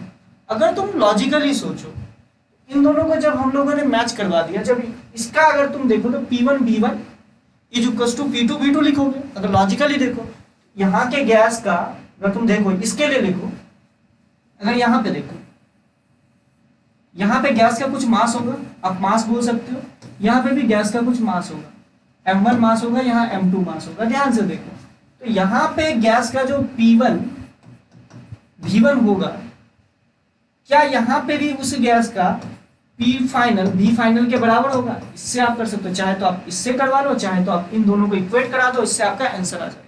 समझ लो, अगर आपका आइसोथर्मल प्रोसेस हो रहा है तो आइसोथर्मल प्रोसेस का इक्वेशन क्या होता है, PV is equals to constant. तो यहाँ का जो इनिशियली अंदर का प्रेशर था प्लस यहाँ का जो इनटू अंदर का जो वॉल्यूम था शुड बी इक्वल्स टू, अब अंदर का प्रेशर क्या हो गया और फाइनल वॉल्यूम क्या हो गया, उससे आप निकाल सकते हो, या आप इन दोनों को भी इक्वेट करा के कर सकते हो। समझ रहे हो मेरी बात को। आइसोथर्मल प्रोसेस के द्वारा दो बबल्स को फ्यूज करवाया जा रहा है, तो क्या किस तरीके से हम लोग निकाल सकते हैं, ठीक है। इसी तरीके से एडियाबैटिक प्रोसेस की भी बात कर सकते थे। अगर एडियाबैटिक प्रोसेस बोला जाएगा तो PV की power gamma is equals to constant के रूप में आपको लिखना पड़ेगा। तो कोशिश करूंगा, अगर मैं मुझे इस तरह का क्वेश्चन अगर मुझे कहीं दिख जाएगा तो मैं वो क्वेश्चन करा ही दूंगा, उसकी टेंशन मत लीजिए। लेकिन मैंने एक आपको रफ आइडिया दे दिया कि इस तरह के क्वेश्चंस भी आपसे पूछे जा सकते हैं, ठीक है। चलिए अब हम लोग आगे बढ़ते हैं। अगर हम लोग आगे बढ़ने की बात करें तो अब हम लोग बात करेंगे कॉन्टैक्ट एंगल। कॉन्टैक्ट एंगल क्या होता है भैया, कॉन्टैक्ट एंगल ये होता है कभी भी आप लिक्विड को किसी सॉलिड सरफेस पे डालते हो तो कुछ एंगल बनता है। जैसे आप लिक्विड को डालोगे तो ये वाटर को हमने डाल दिया, इस तरीके से सॉलिड पे डाल दोगे तो इस तरीके से कुछ वाटर इस तरीके से आपको दिखेगा। तो अगर वाटर इस तरीके से दिखेगा तो कॉन्टैक्ट एंगल किस तरीके से आप बोलो, जहां पे लिक्विड वो सॉलिड की सरफेस के साथ टच करता है उसको, उस पॉइंट से आप लिक्विड की सरफेस से होते हुए टेंजेंट ड्रॉ कीजिए। तो मैंने क्या बोला, लिक्विड की सरफेस से होते हुए टेंजेंट ड्रॉ कीजिए और एंगल मान लीजिए, एंगल को कैलकुलेट कीजिए अंदर वाली सरफेस से, मतलब वो एंगल लीजिए जिसमें कि लिक्विड होना चाहिए, जिस वो वाली एंगल लेना है जिसमें कि लिक्विड प्रेजेंट होना चाहिए। इसी वाले एंगल में तो ये लिक्विड प्रेजेंट है तो ये हो जाएगा कॉन्टैक्ट एंगल। जैसे मान लो कि कोई आपका लिक्विड सरफेस ऐसा बन रहा है, एक आपने लिक्विड को डाला, हो सकता है ये मरकरी होगा, तो मरकरी को आपने डाला तो ये कुछ इस तरह का ये ड्रॉप बन रहा है किसी सरफेस पे। तो ध्यान से देखिए, इसका हम कॉन्टैक्ट एंगल कैसे फाइंड आउट करेंगे। तो इसके कॉन्टैक्ट एंगल के लिए यहाँ पे देखिए, यहाँ इस पॉइंट पे लिक्विड जो है, ऑब्वियस सी बात है ये लिक्विड है, तो लिक्विड जो है वो सरफेस को टच कर रहा है। तो इस पॉइंट से लिक्विड के सरफेस पे एक टेंजेंट ड्रॉ कीजिए। आप कौन सा एंगल लेंगे, वो वाला एंगल लेंगे जिस वाले एंगल में लिक्विड प्रेजेंट रहेगा। तो किस वाले एंगल में लिक्विड प्रेजेंट है, ये वाला, तो ये इसका कॉन्टैक्ट एंगल हो जाएगा। समझ रहे हैं मेरी बात को। कॉन्टैक्ट एंगल हम किस तरीके से देखेंगे। अब ध्यान से देखिएगा, यहाँ पे एक बहुत बेसिक चीज है कि कॉन्टैक्ट एंगल अगर थीटा जो है वो अगर 90 से ज्यादा, थीटा अगर 90 से कम है, थीटा अगर 90 से कम है, तो ये जो होगा आपका जो कॉन्टैक्ट एंगल होगा, वो आप कॉन्टैक्ट एंगल के बेसिस पे आप दो चीजें के बारे में बोल सकते हो, कोहेसिव फोर्स और एडिसिव फोर्सेस के बारे में। अगर आपका कॉन्टैक्ट एंगल 90 से कम है तो इसका क्या मतलब है, इसका बस एक ही बेसिक सा मतलब निकलता है, कोहेसिव फोर्सेस जो है वो कमजोर है in compare to adhesive forces. Adhesive forces का क्या मतलब है, इस लिक्विड के मॉलिक्यूल्स और ये जो सरफेस है उसके मॉलिक्यूल्स के बीच में जो लगने वाला फोर्स है वो ज्यादा स्ट्रांग है इन कंपेयर टू इन लिक्विड्स के बीच के लगने वाले मॉलिक्यूल्स के कंपेयर में। अगर आपका थीटा जो है वो 90 से ज्यादा हो गया तो आप ये बोल सकते हो कि कोहेसिव फोर्सेस ज्यादा स्ट्रांग है in compare to adhesive forces. Adhesive forces के इसमें क्या है, इस मरकरी के मॉलिक्यूल्स और ये जो सरफेस के मॉलिक्यूल्स है उन दोनों के बीच में लगने वाले फोर्सेस के। तो इस तरीके से आप समझ सकते हो कि अगर कॉन्टैक्ट एंगल 90 से कम है, एडिसिव फोर्सेस डोमिनेट कर रहा है, एडिसिव फोर्सेस ज्यादा है कोहेसिव फोर्सेस के कंपैरिजन में, या इस केस में आप बोल सकते हो कोहेसिव फोर्सेस ज्यादा है एडिसिव फोर्सेस के कंपेयर में, यहाँ एडिसिव फोर्सेस ज्यादा है। ठीक है, ये बात आपको समझ में आई। अच्छा, ये तो हम लोगों ने देखा कोई एक ड्रॉप को किसी लिक्विड सरफेस पे डालते हैं तो सिंपल सी बात है, ये Hg का ड्रॉप इसी तरीके से आपको दिखेगा। किसी आप Hg का ड्रॉप डालिएगा, मतलब आप लोग जानते हो मरकरी का अगर ड्रॉप डालेगा तो वो इस तरीके से दिखेगा, लेकिन वाटर के ड्रॉप को किसी सरफेस पे डालिएगा तो ये दिखेगा। समझ रहे। अब आप इसको ऐसे भी समझ सकते हो, वाटर को जब अपने आप हाथ को वाटर के अंदर डालते हो तो आपका हाथ गीला हो जाता है, लेकिन अब अगर वही अपने हाथ को मरकरी में डालिएगा तो आपको पता चलेगा आपके हाथ में जरा सा भी मरकरी का कण एक तरीके से लगा हुआ नहीं रहेगा। क्यों नहीं लगा हुआ रहेगा, बस उसका दो ही रीजन है कि मरकरी जो आपके हाथ के जो मॉलिक्यूल्स के साथ जो उसका जो अट्रैक्शन फोर्सेस है वो कमजोर है इन कंपेयर टू उसके बीच के मॉलिक्यूल्स का। समझ रहे हो मेरी बात को सर।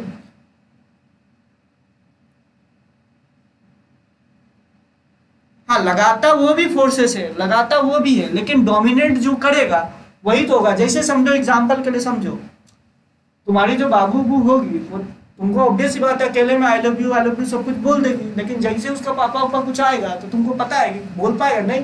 क्यों, क्योंकि वहां पे कोई और दूसरा फोर्सेस डोमिनेट कर रहा है। तो लॉजिकल बात है। तो वही चीज यहाँ पे भी है कि कौन सा फोर्सेस डोमिनेट कर रहा है, तो ये बात पे डिपेंड करेगा। ठीक है, चलिए कॉन्टैक्ट एंगल तो आपको समझ में आ गया।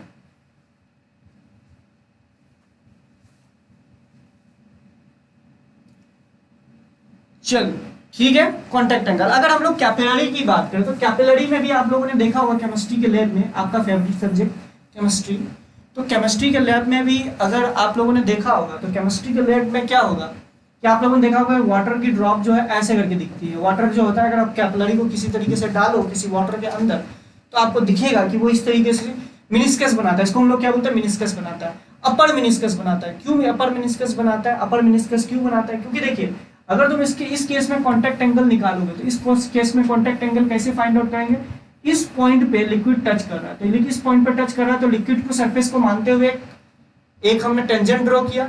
अगर एक टेंजेंट ड्रॉ किया तो अब कौन सा एंगल ड्रॉ करेंगे, जिसमें कि लिक्विड आ रहा होगा, तो ये वाला एंगल। तो देखिए ये कॉन्टैक्ट एंगल क्या हो गया, 0, मतलब कि 90 से कम हो गया। लेकिन जब आप इसके केस में देखोगे मरकरी के केस में, तो आप लोगों ने देखा होगा मरकरी कुछ ऐसे करके मिनिस्कस बनाता है। जब ऐसे करके मिनिस्कस बनाता है तो इस केस में आप किस तरीके से कॉन्टैक्ट एंगल बनाओगे, तो जिस पॉइंट पे मरकरी टच कर रहा है उस पॉइंट से मरकरी के सरफेस को टच करते हुए एक टेंजेंट ड्रॉ करोगे, एक टेंजेंट ड्रॉ करोगे तो वो कुछ ऐसा आएगा। अब कौन सा एंगल मापोगे, जिस एंगल में मरकरी आ रहा होगा तो ये वाला एंगल हो गया। ठीक है, चलिए, ये कॉन्टैक्ट एंगल से रिलेटेड मैंने बहुत सारे क्वेश्चंस करवाए हैं पहले भी, ठीक है। चलिए, ये बात समझ। अच्छा, एक और क्वेश्चन आपसे पूछता हूँ, चलो लो, ये डीपीपी में भी क्वेश्चन दिया हुआ है, ऐसा सरफेस है,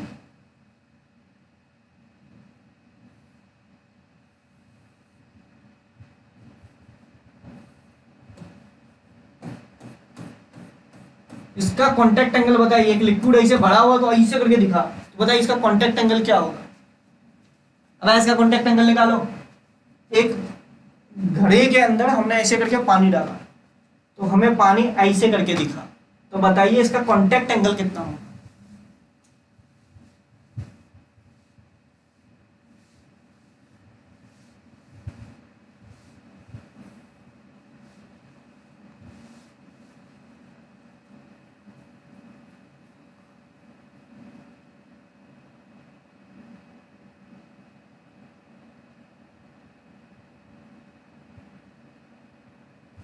इस केस का भी कांटेक्ट एंगल बता दूं,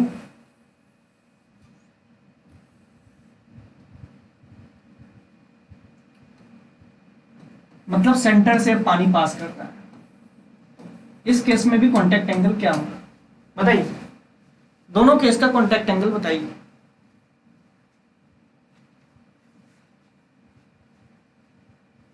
अरे हाँ ना बीच बीच में बोल लिया करो।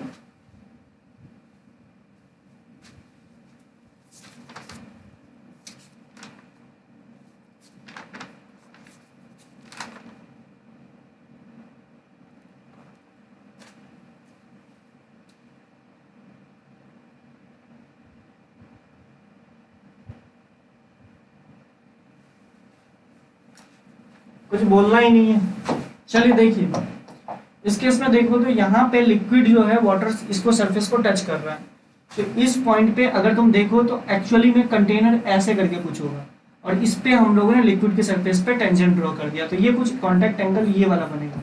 अगर ये वाला एंगल बन रहा है तो अगर तुम बता सकते हो कि ये वाला एंगल कितना होगा, क्योंकि ये तो एंगल थीटा है, तो this angle is 90 minus theta, क्योंकि इस टेंजेंट पे जो रेडियस से एंगल ड्रॉ होता है वो 90 होता है, तो ये हो गया 90 माइनस थीटा। थीटा की वैल्यू निकाल लो। थीटा की वैल्यू क्या लिखोगे, theta is equals to tan inverse h by R. तो थीटा आ चुका है तो पाई बाई 2 माइनस थीटा कर दो, तो आ गया आंसर।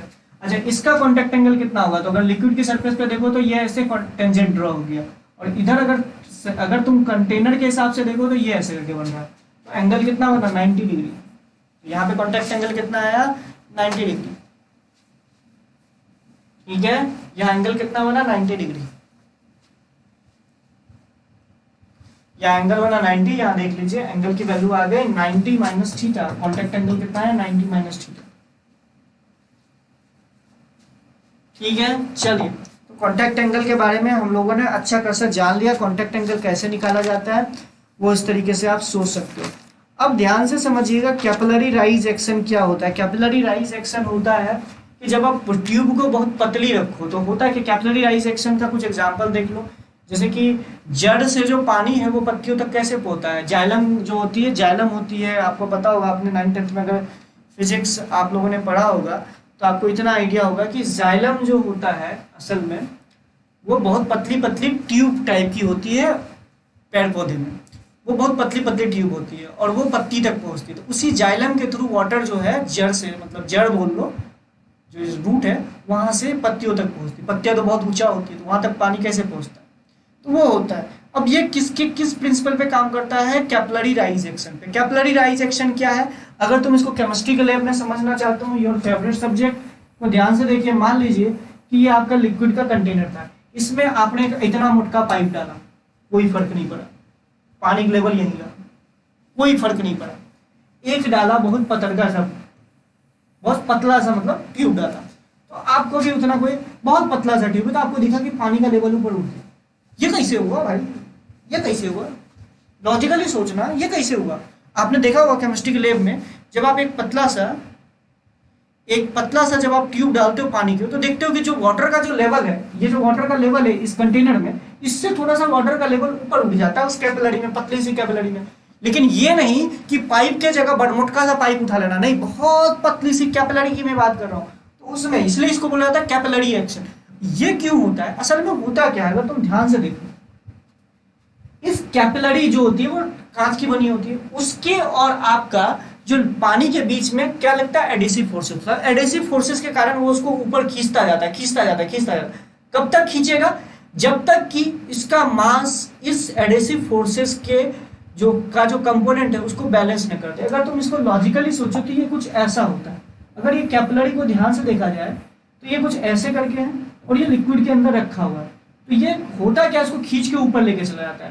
तो ध्यान से देखिए असल में होता क्या है। यहाँ पे अगर तुम ध्यान से देखो, ये तो आपको ऐसे दिख रहा है, असल में ये कुछ ऐसे करके,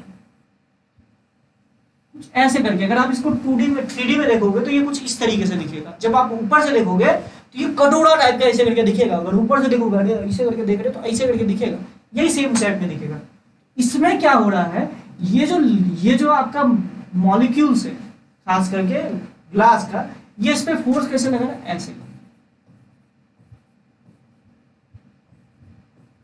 ऐसे करके फोर्स लगा। अब मान लो ये फोर्स जो है, अगर एक पॉइंट पे देखें तो ये फोर्स जो है, अगर तुम ध्यान से देखो ऐसे करके, तो ये कुछ एंगल बना रहा होगा वर्टिकल से, मान लेते हैं कुछ एंगल बना रहा होगा थीटा। तो इस थीटा का कुछ कंपोनेंट होगा टी कॉस थीटा, सिंपल सी बात है। तो सभी का टी कॉस थीटा वाला जो कंपोनेंट है वो असल में किसको बैलेंस कर रहा होगा? वो बैलेंस कर रहा होगा इस वाले मास को, इस वाले मास को। तो इससे मास बैलेंस से आप ज्यादातर चीजों को सॉल्व कर सकते हैं। मतलब मैं बोल सकता हूं टी, अगर मैं इस छोटे से पॉइंट की बात करूं तो इसी तरीके से हर एक पॉइंट पे टी कॉस थीटा फोर्स लग रहा होगा। तो टी कॉस थीटा, असल में क्या बोल रहा हूं, टी कॉस थीटा को अगर मैं किससे मल्टीप्लाई कर दूं, ध्यान से देखो, मैं लिखता हूं टी कॉस थीटा इनटू, ध्यान से देखो 2 पाई आर। ये मैं 2 पाई आर क्यों लिखा है? ये रेडियस किसका है भैया? ये इस वाले का रेडियस, ध्यान से देखो, इस ट्यूब का रेडियस है। T into 2 pi R, 2 pi R क्यों लिखा? इस जो सरफेस टेंशन वाला जो फोर्स है ना, उसको अगर हम लेंथ से मल्टीप्लाई कर देते हैं ना, तो वो मुझे पता चल जाता है फोर्स की वैल्यू। लेकिन वो जो फोर्स होता है ना, वो परपेंडिकुलर होता है। तो ध्यान से देखो, इस पर सरफेस टेंशन का फोर्स किधर लगा है? ऐसे करके लग रहा होगा, ऐसे करके लग रहा होगा। और वो क्या होगा, उस लाइन के परपेंडिकुलर होगा। उस परपेंडिकुलर का component T cos theta, simple सी बात है, मैं एक छोटे से पॉइंट की बात कर रहा हूं, तो उस पॉइंट का जो फोर्स होगा छोटा सा, टी डीएक्स कॉस थीटा। उस डीएक्स को जोड़ दिया तो सिंपल सी बात है, टी डीएक्स को जोड़ दोगे तो कितना हो जाएगा? 2 पाई आर ही तो हो जाएगा ना। मैं यहाँ छोटे से एलिमेंट की बात कर रहा हूँ, अगर तुम इसको डीएक्स बोल दोगे, इसी डीएक्स को जोड़ दोगे तो पूरे में घूम जाओगे तो 2 पाई आर ही तो हो जाएगा ना। वही बात कर रहा हूँ। ये जो बराबर हो जाएगा वो किसके बराबर होगा? इसका जो मास होगा। अच्छा, इसके मास को हम क्या बोल सकते हैं? इसका मास को बोल सकते हैं डेंसिटी इनटू डेंसिटी, और इस हाइट को मैंने मान लिया h। ध्यान से देखिए, इस हाइट को मैंने मान लिया h। अगर ये h हाइट है तो density into pi are square into h। ध्यान से देखो, ये मैंने लिख लिया डेंसिटी इनटू वॉल्यूम। तो यहां से देख लीजिए h की वैल्यू कितनी आती है। यहां से देखिए h की वैल्यू कितनी आती है। तो कैपिलरी राइज असल में किस किस चीजों पे डिपेंड करता है? रेडियस ऑफ कैपिलरी पे भी डिपेंड करता है। भैया रेडियस कितना है? रेडियस अगर आपको नहीं पता है तो आप नहीं बता सकते कि क्या होगा। अच्छा, ये जो थीटा है, असल में क्या थीटा होगा? मुझे लगता है ये जो थीटा होगा ना, ये कॉन्टैक्ट एंगल होगा। क्यों कॉन्टैक्ट एंगल होगा? ये आप लॉजिकली भी सोच सकते हो। अगर तुम इसको ध्यान से देखो तो ये कॉन्टैक्ट एंगल, ये थीटा है, और यही एंगल तो भैया यही तो था। अगर तुम देखो, मैंने ये वाला एंगल लिया था, असल में ये क्या है? कॉन्टैक्ट एंगल है। और ये वाला एंगल भी क्या है? कॉन्टैक्ट। ये दोनों एंगल बराबर होंगे, तो मतलब ये जो थीटा है असल में कॉन्टैक्ट एंगल है। इस तरीके से आप समझ सकते हो। ठीक है, तो ये हो गया मास बैलेंस, फोर्स बैलेंस वाला मेथड। क्या हो गया? मास बैलेंस वाला मेथड, कि कितना मास ये ऊपर उठा रहा होगा। असल रीजन यही होता है कि ऊपर, इसको ऊपर खींचता है, कहां तक ऊपर खींच पाएगा? सिंपल सी बात है, वहीं तक ऊपर खींच पाएगा जहां तक कि इस वाले का पूरा मास इस फोर्स के कारण बैलेंस हो पा रहा होगा। तो यहां से आप h की वैल्यू निकाल सकते हो। h की वैल्यू कितनी आएगी? तो देख लो, h की वैल्यू आ जाएगी, पाई से पाई कैंसिल आउट, तो ये हो जाएगा t cos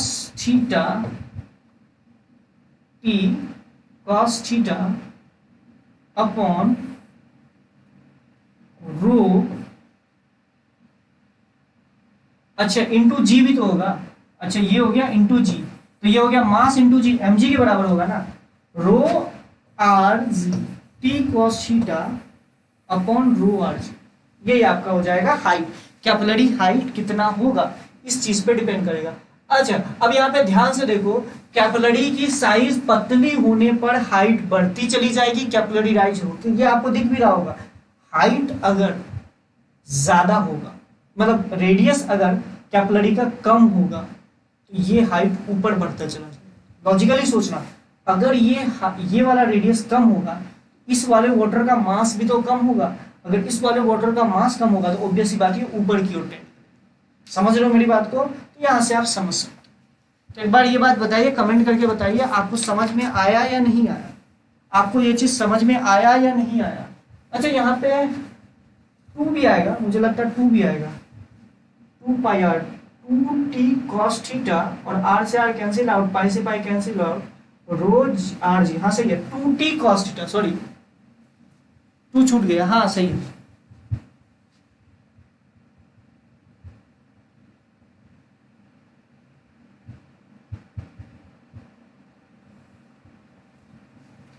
अच्छा इसमें क्या है, थीटा क्या है, कॉन्टैक्ट एंगल है, आर क्या है, रेडियस ऑफ क्या है, व्हाट, रेडियस ऑफ कैपिलरी है, जी क्या है, ग्रेविटेशनल कांस्टेंट है, और एक्सीलरेशन ड्यू टू ग्रेविटी है, और टी क्या है, सरफेस टेंशन है।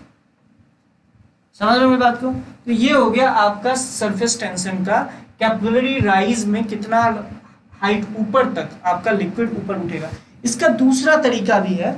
अच्छा इसका दूसरा तरीका भी है, दूसरा तरीका क्या है? अच्छा एक बात बताओ, थीटा अगर 90 से ज्यादा हो जाए, 90 से अगर ज्यादा हो जाए तो एच की वैल्यू नेगेटिव आ जाएगी। लॉजिकली सोचना कि अगर तुम किसी पतली सी कैपिलरी, अगर समझना है कि वाटर है, ये H2O, इस वाटर है, तो वाटर के अंदर एक पतली सी कैपिलरी डाला तो वाटर का लेवल ऊपर उठ जाएगा, एच हाइट ऊपर आ जाएगा। लेकिन यही चीज आप मरकरी में डालोगे ना, मरकरी है ये मान लो Hg है, इसमें अगर कैपिलरी आप अगर डाल दोगे, पतली सी कैपिलरी डाल दोगे, तो ये डाउन हो जाएगा, ये एच हाइट नीचे चला जाएगा। समझ रहे हो मेरी बात को? ये एच हाइट नीचे चला जाएगा। लॉजिकली भी देखो तो एच का फॉर्मूला क्या आया, देखो 2t cos theta upon rho r जी। तो ध्यान से देखो, अगर थीटा, इसका कॉन्टेक्ट एंगल जो होता है वो 90 से छोटा होता है, और मरकरी के केस में कॉन्टेक्ट एंगल 90 से बड़ा होता है। cos थीटा अगर 90 से ज्यादा है तो आपका जो ये, अगर ध्यान से देखो तो ये नेगेटिव में आएगा, तो एच की वैल्यू नेगेटिव में आएगी। एच की वैल्यू नेगेटिव का क्या मतलब है, नीचे डिप्लेशन होगा। तो मरकरी के केस में ऐसा होता है, और वाटर के केस में ऊपर उठ जाता है। समझ रहे हो मेरी बात को?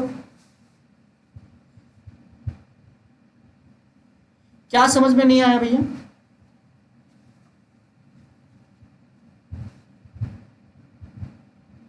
अब इसमें क्या समझ नहीं आया, मुझे ये बात समझ नहीं आया कि ये तुमको उसमें क्या समझ नहीं आया।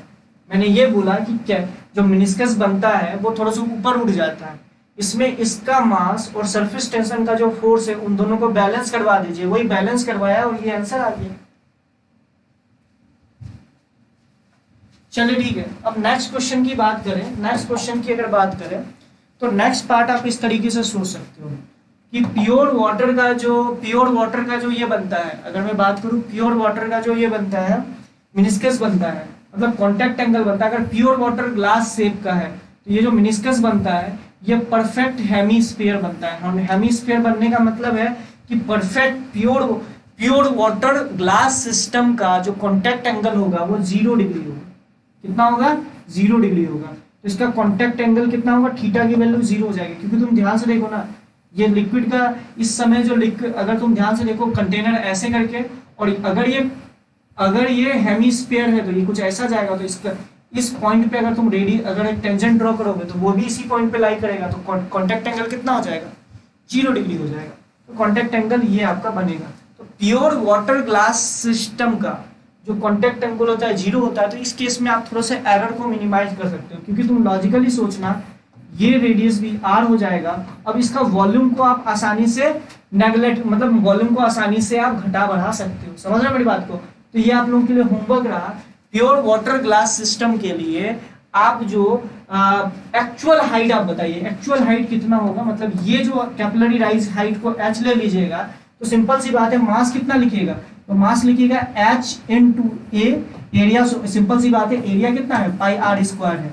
पाई are square, h into pi are square into density, ये तो टोटल वॉल्यूम आपने बोला, लेकिन इसमें ये वाला वॉल्यूम घटाना पड़ेगा और वो कितना हो जाएगा 2/3 पाई आर क्यूब। तो ध्यान से देखिए, ये हो गया total volume of water into ये मास ऑफ वाटर हो जाएगा, सिंपल सी बात है, मास ऑफ वाटर हो जाएगा इनटू जी, ये टोटल मास ऑफ वाटर हो जाएगा, mass total mass of water into g, ये हो गया इज इक्वल्स टू कितना लिखोगे, इज इक्वल्स टू लिखेंगे टी इंटू अब कांटेक्ट एंगल जो लगेगा उसके बीच का एंगल 0 डिग्री होगा, तो सिंपल सी बात है, ये सारा कांटेक्ट एंगल जो, अगर तुम ध्यान से देखो, अब जो सरफेस टेंशन का जो फोर्स लगेगा वो इस ऐसे करके होगा, इसका कोई कंपोनेंट नहीं, सभी दूसरे को सपोर्ट करेगा, is equals to T into 2πr। इसको सॉल्व कर लीजिए तो यहां से आपको h की वैल्यू मिल जाएगी, तो ये आप एरर को घटा सकते हो। ठीक है, चलिए, तो ये आपको समझ में आया। अच्छा, एक बात मैं आपसे पूछना चाहता हूं, ये पूरा हाइट मैंने h मान लिया, कोई लोग क्या बोलेंगे कि सर h हाइट हम क्या यहां से मान सकते थे, सिंपल सी बात है, h हाइट यहां से भी आप मान सकते थे।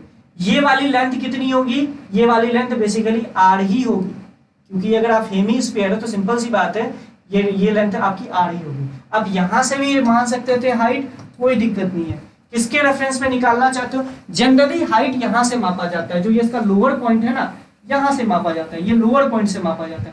तो कई जगह आपको क्या दिख जाएगा, इसमें ऐसे दिखेगा h into A into rho plus of इसका वॉल्यूम, इस वाले पार्ट का वॉल्यूम कितना हो जाएगा r into A into density minus of आपको दिखेगा 2/3 पाई आर क्यूब, ये आपको दिखेगा इंटू जी, इसमें जी का मल्टीप्लाई कर दो।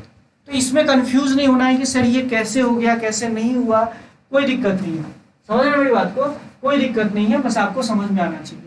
ठीक है, अच्छा एरिया कितना है भैया, एरिया है pi are square, capital are square.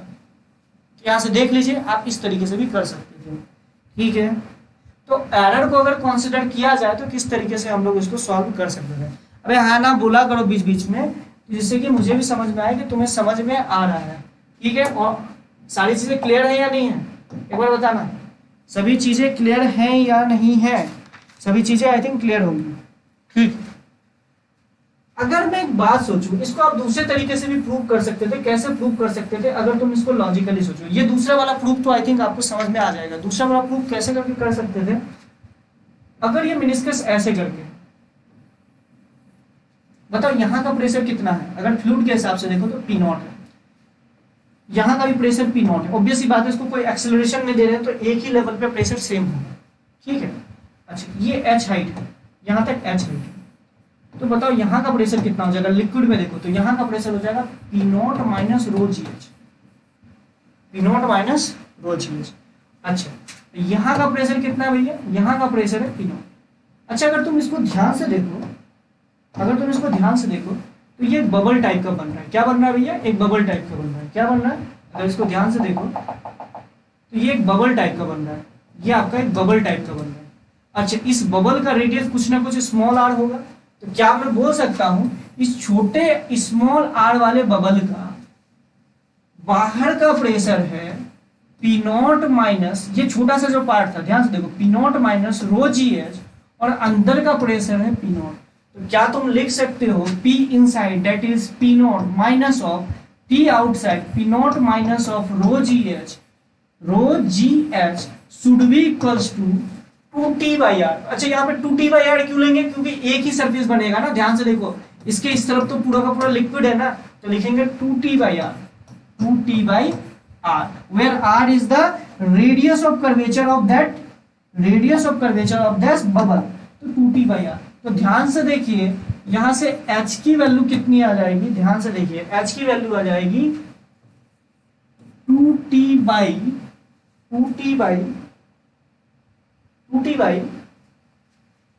Row small R G. अच्छा, ध्यान से देखो, R और कैपिटल आर, स्मॉल आर और कैपिटल आर अलग अलग है, आर और कैपिटल आर, स्मॉल आर और कैपिटल आर अलग अलग है। ये आर जो है ना, असल में इसका रेडियो पर, ये जो एक स्पेयर बनेगा उसका रेडियस ऑफ कर्वेचर, और कैपिटल आर क्या है, इस कैपिलरी का रेडियस है। तो ध्यान से देखो, अगर तुम इसको लॉजिकली सोचोगे तो इसको ऐसे करके कर सकते हैं,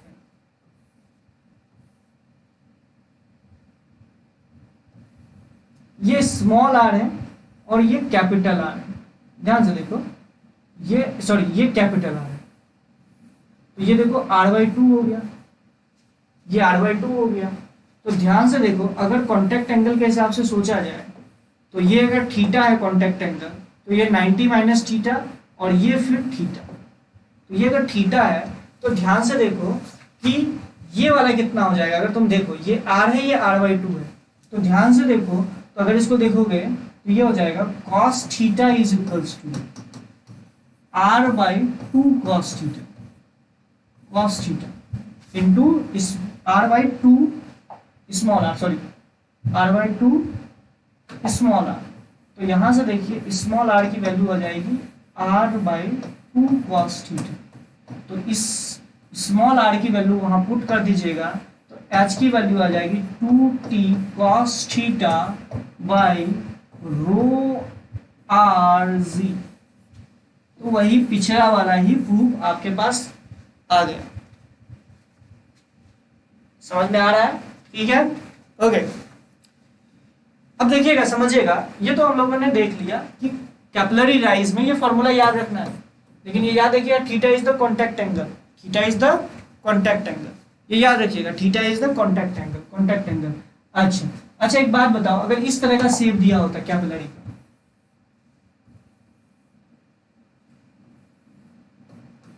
क्या इस केस में आप हाइट निकाल सकते थे क्या? इस केस का हाइट निकाल सकते थे क्या? मुझे लगता है निकालना बहुत ज़्यादा आसान होता है। निकालना इसलिए बहुत ज़्यादा आसान होता है क्योंकि इसका आप मास निकाल देते हैं, मास को आप इसके फोर्स से आप इक्वेट करा देते हैं। समझ रहे हो मेरी बात को?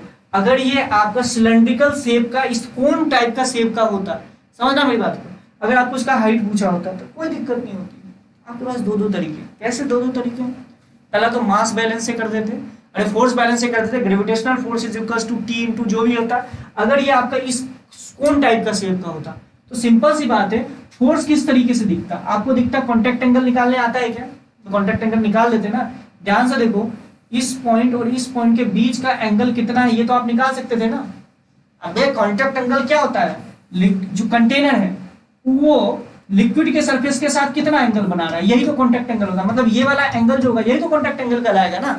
समझ रहे हो बड़ी बात को? कॉन्टैक्ट एंगल यही तो होता है, लिक्विड के सरफेस से होते हुए एक पैरेलल लाइन, एक टेंजेंट ड्रॉ करो और वो कंटेनर की वॉल के साथ क्या, उस पॉइंट पे कंटेनर की वॉल के साथ जो एंगल बना रहा है वही तो कॉन्टैक्ट एंगल होता है। तो कॉन्टैक्ट एंगल ये पता चल गया। तो ध्यान से देखो, इसका ये वाला कंपोनेंट, अगर तुम इसको ध्यान से देखो, इसको मैं यहाँ पे बना रहा हूँ, तो ये इस पे जो ध्यान से देखो, यहाँ पे जो ऐसे करके बन रहा है, ये ऐसे करके कुछ फोर्स लगा रहा है। ध्यान से देखो, कुछ ऐसे करके फोर्स लगा है। इसका ये वाला कंपोनेंट निकाल लो, कुछ थीटा निकलेगा और ये थीटा निकलेगा। तो ध्यान से देखो, ये थीटा निकलेगा, ये 90 माइनस थीटा निकल जाएगा। तो ध्यान से देखो, this is 90 minus theta, this is 90 minus theta. तो ये हो जाएगा टी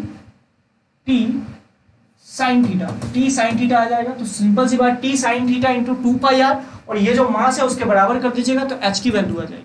समझ रहे हो मेरी बात को? अगर कोन के लिए फिर आपको निकालना पड़ेगा, कोन के लिए यहाँ से लेके इस मास के लिए कितना वॉल्यूम होगा। सिंपल सी बात है, इस पूरे का मास निकाल लेना। आप ध्यान से देखना, इसका आप वॉल्यूम कैसे निकालोगे? कई गधे सोच में पड़ गए होंगे सर इसका वॉल्यूम कैसे निकालेंगे। तो अब देख लो, इस वाले का वॉल्यूम पता है और पूरे वाले का वॉल्यूम में माइनस कर देना, तो इस वाले पार्ट का वॉल्यूम पता चल जाएगा, इस वाले पार्ट का वॉल्यूम। समझ रहे हो मेरी बात को? तो इस तरह के क्वेश्चंस को आप ट्राई कर सकते हो। मैंने बस ऐसे बेसिक्स बताया, क्वेश्चंस तो हम लोग नेक्स्ट लेक्चर में देखेंगे और अच्छे अच्छे क्वेश्चंस देखेंगे। ठीक है, ये बात आपको लॉजिकली समझ में आ जाएगी। अब ध्यान से समझना, आप लोगों ने यूट्यूब में देखा होगा कि कई जो बबल्स होते हैं ना, एक्चुअली में कोई जरूरी नहीं है कि स्फेरिकल शेप का ही हो। कई बबल्स थोड़ा सा अंडा टाइप का भी होता है, कुछ अलग अलग शेप का होता है। तो कई सारे बबल्स कई सारे तरह के शेप के होते हैं।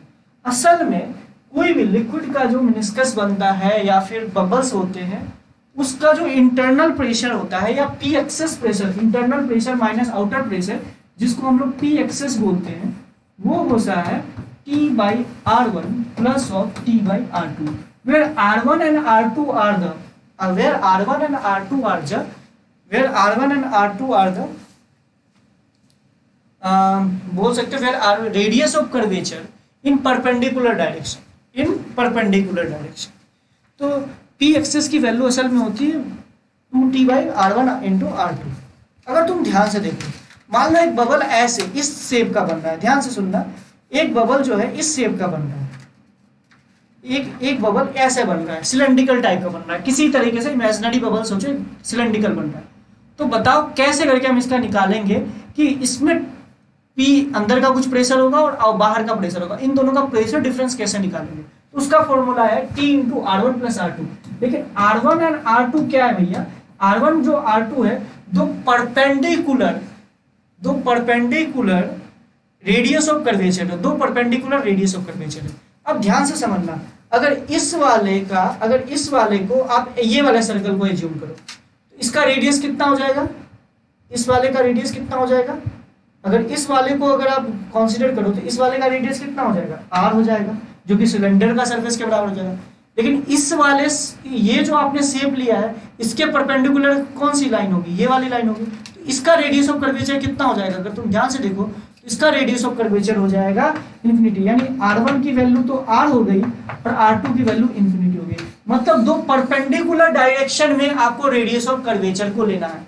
अब स्फीयर के लिए सोचो, स्फीयर के लिए R1 और R2 जो होगा वो बराबर हो जाएगा। ये कैसे करोगे? ध्यान से देखो, अगर ये स्फीयर है, इसको इमेजिन करना, अगर ये ध्यान से देखो तो इसका रेडियस ऑफ कर्वेचर कितना हो जाएगा? वही R, और इसके परपेंडिकुलर डायरेक्शन पे जाओगे इसका रेडियस ऑफ कर्वेचर क्या हो जाएगा? वही R।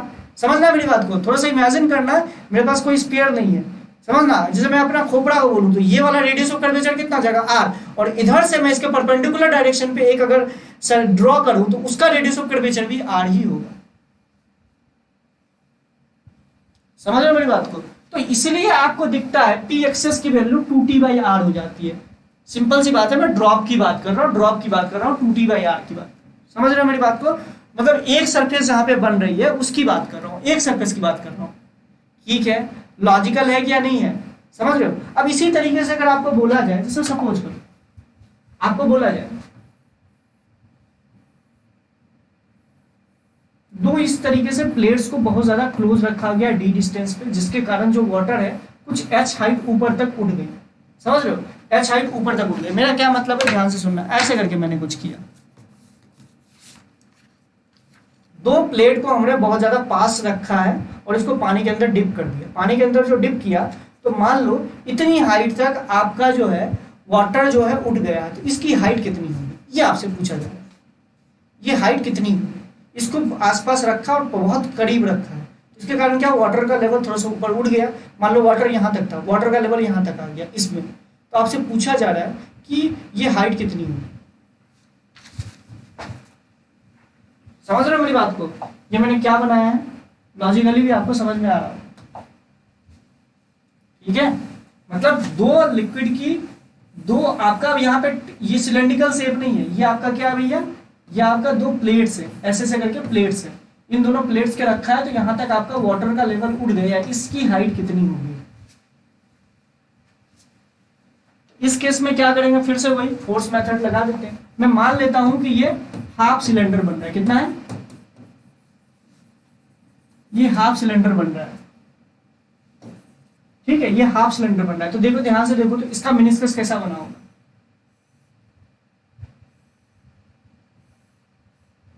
ऐसे ही तो बना होगा इसका मेनिस्कस। अगर तुम ध्यान से देखो तो इसका मेनिस्कस ऐसे ही बना होगा। और इस पे फोर्स कैसे लग रहा होगा? ऐसे करके। अगर ये हाफ सिलेंडर बन रहा है, इस पे फोर्स ऐसे, T इंटू एल इस तरफ, इसी तरीके से इस पे फोर्स ऐसे और T इंटू एल इस तरफ। दोनों तरफ कितना फोर्स लग गया? अगर ऊपर की ओर फोर्स की बात की जाए तो हो गया 2T into L, 2T into L. और नीचे मास इंटू जी को लिख दो। मास कितना लिखोगे? ध्यान से देखो तो मास लिखोगे, अगर मैं हाइट की बात करूँ तो H इंटू एरिया कितना हो जाएगा? एरिया हो जाएगा H इंटू ये वाला एरिया कितना है?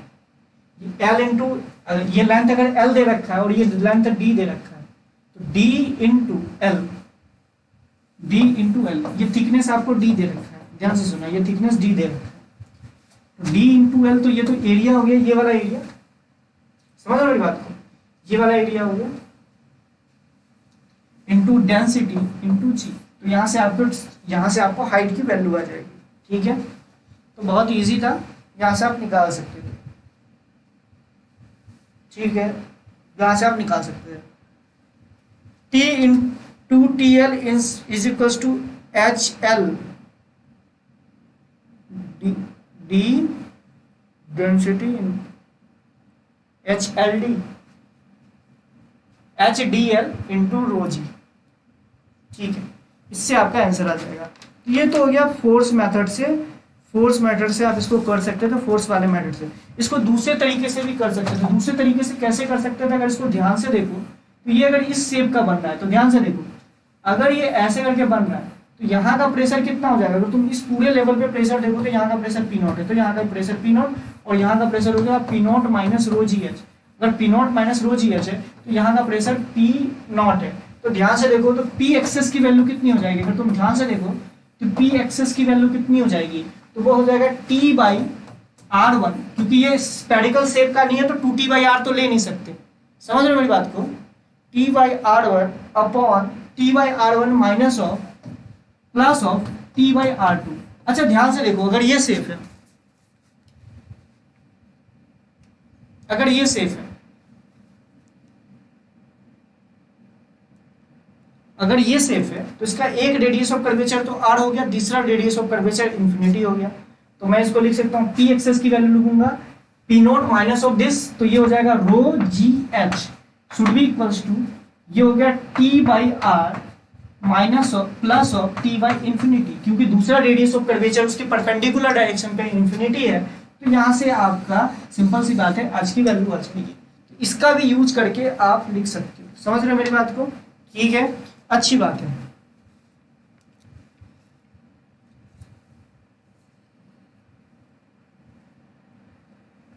ठीक है, चलिए अच्छी बात है, ये आपको समझ में आ गया। अब दूसरा हम लोग बात करते हैं। दूसरा हम लोग अगर हम बात करें तो इस तरीके से समझ सकते हो। दूसरी बात है कि स्लाइड के लिए, जब आप दो स्लाइड को चाहे आप ऐसे रख दो चाहे तो आप ऐसे रख दो, इन दोनों के बीच में जब आप लिक्विड भर देते हो ना, इन दोनों के बीच में चाहे आप एक स्लाइड को ऐसे चिपका के रखो चाहे एक स्लाइड को ऐसे चिपका के रखो, तो उन दोनों के बीच में कुछ ना कुछ आपको उसको खींचने में बहुत प्रॉब्लम होती है।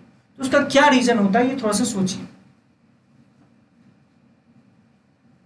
समझ रहे हो मेरी बात को कि खींचने में क्या दिक्कत होता है, उसका रीजन आप समझिए।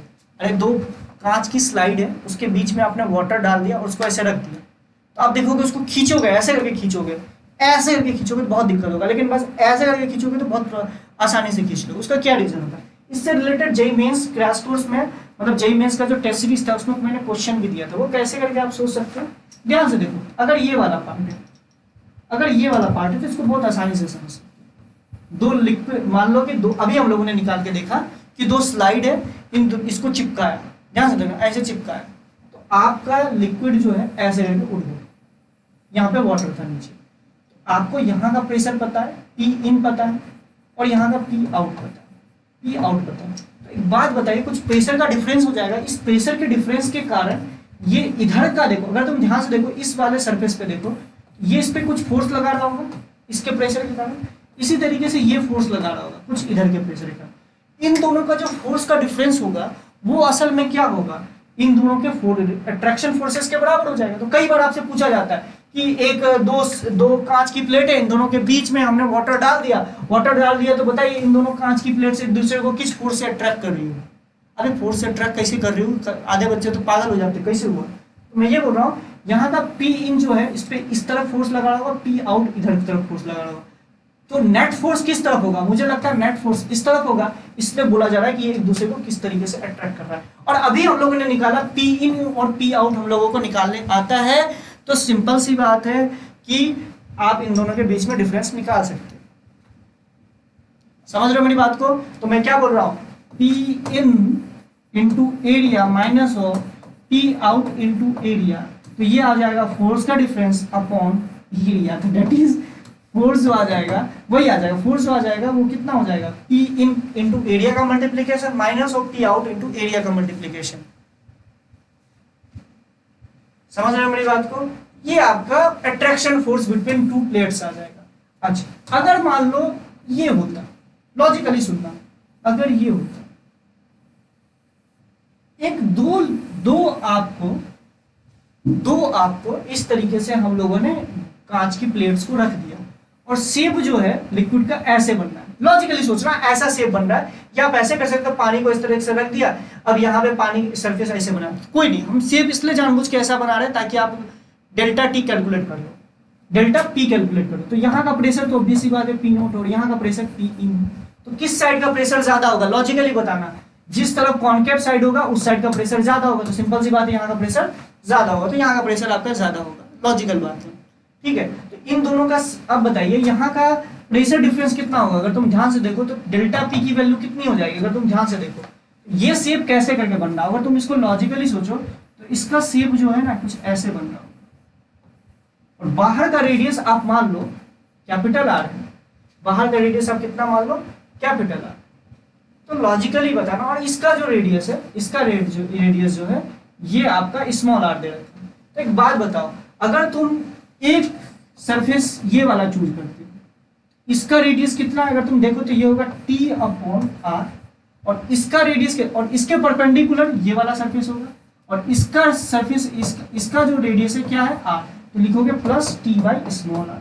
तो डेल्टा पी आ चुका है, इसको एरिया से मल्टीप्लाई कर दीजिए, तो सिंपल सी बात है आपको फोर्स की वैल्यू आ जाएगी। समझ रहे हो मेरी बात को, फोर्स की वैल्यू आ जाएगी। अगर फोर्स की वैल्यू आ जाएगी तो सिंपल सी बात है इसके अलावा एक और फोर्स लगेगा। दूसरा फोर्स कौन सा लगेगा, ये जो कांच है इसका कुछ mg भी तो लग रहा होगा ना, तो आपको इन दोनों प्लेट को सेपरेट करना है। इस केस में दोनों प्लेट्स के बीच में अट्रैक्शन फोर्सेस क्या लगेगा, अगर हम इसको देखें तो दूसरी लैंग्वेज में बोल सकते हैं इन दोनों प्लेट्स के बीच में कुछ अट्रैक्शन फोर्सेस लगेगा। तो अट्रैक्शन फोर्सेस क्या होगा, delta P into A plus of this mg। समझ रहे हो मेरी बात को, तो इसको आप इस तरीके से कर सकते हो।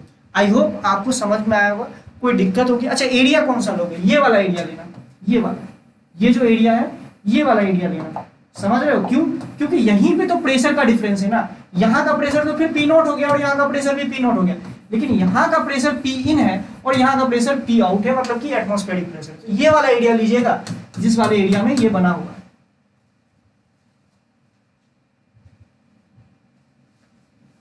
ठीक है, चलिए आई होप आप लोगों को समझ में आएगा और कोई दिक्कत तो है नहीं।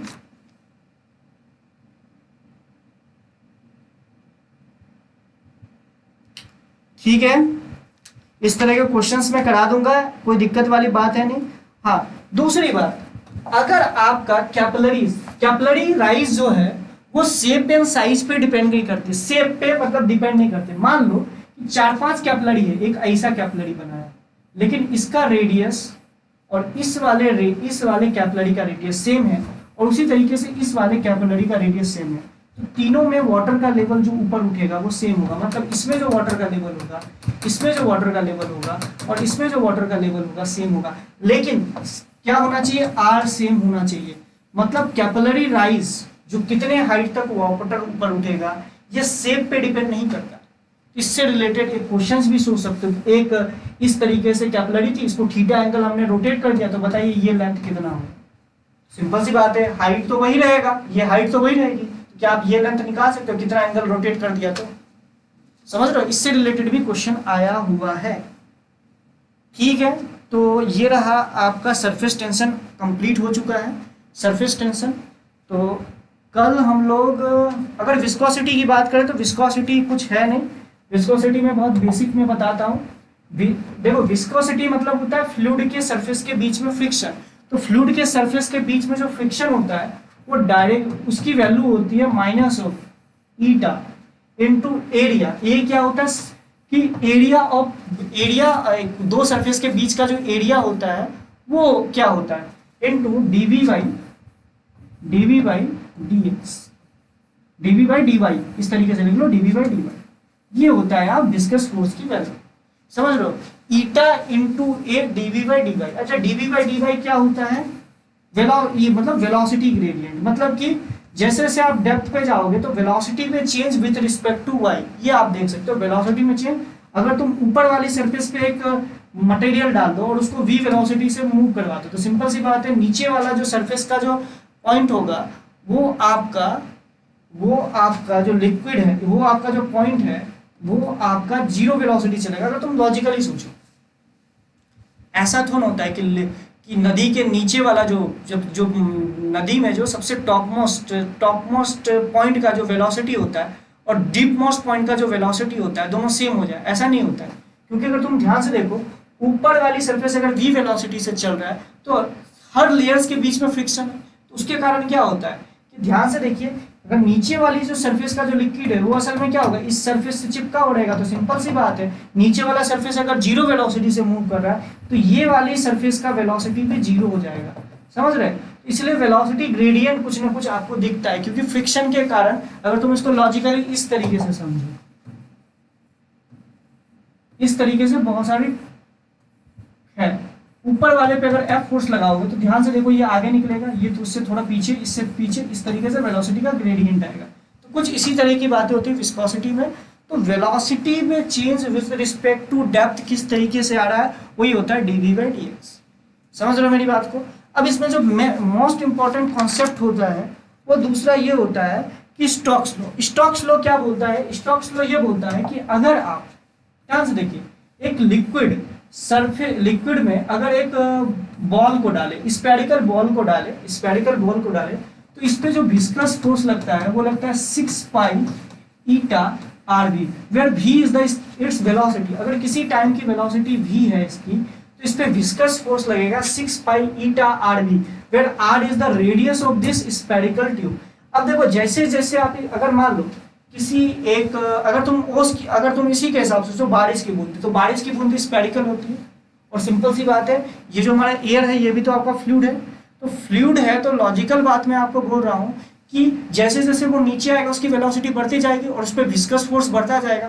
तो एक टाइम ऐसा आएगा, और सिंपल सी बात है बॉयंसी भी कुछ लगता है, एक टाइम ऐसा आएगा जब विस्कस फोर्स की वैल्यू mg के बराबर हो जाएगी। जिस समय ऐसा होगा उस समय वो टर्मिनल वेलोसिटी अचीव कर लेगी। टर्मिनल वेलोसिटी का क्या मतलब होता है कि ऐसी वेलोसिटी जिसके बाद वेलोसिटी में कोई चेंज ना आए, वेलोसिटी कांस्टेंट रह जाए।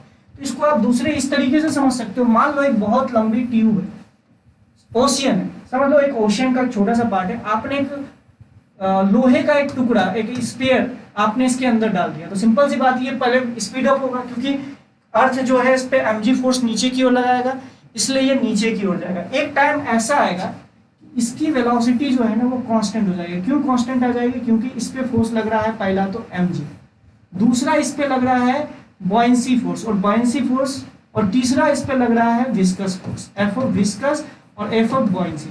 तो ध्यान से देखिए, F ऑफ mg जो ग्रेविटेशनल फोर्स है, ये F of buoyancy plus of F of viscous force के बराबर हो जाएगा। ये बात आपको समझ में आया किस तरीके से मैंने किया, ठीक है।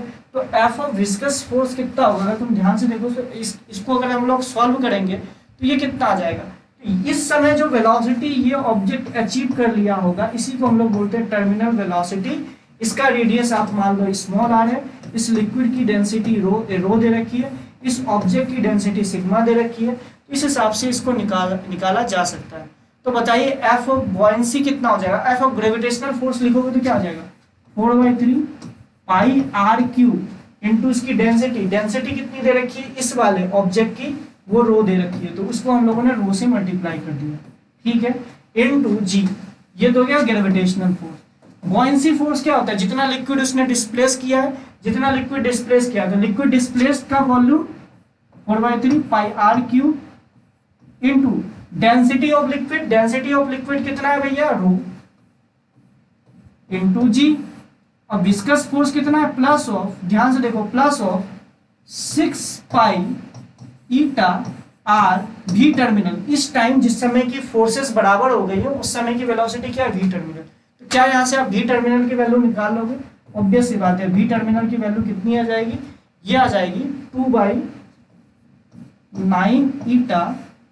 ईटा r square into g minus of sigma minus rho. तो this is the terminal velocity in any tube, in any liquid. समझ लो, किसी भी एक सॉलिड स्फीयर का अगर तुम ध्यान से देखो तो टर्मिनल वेलोसिटी इतना हो जाए, ठीक है।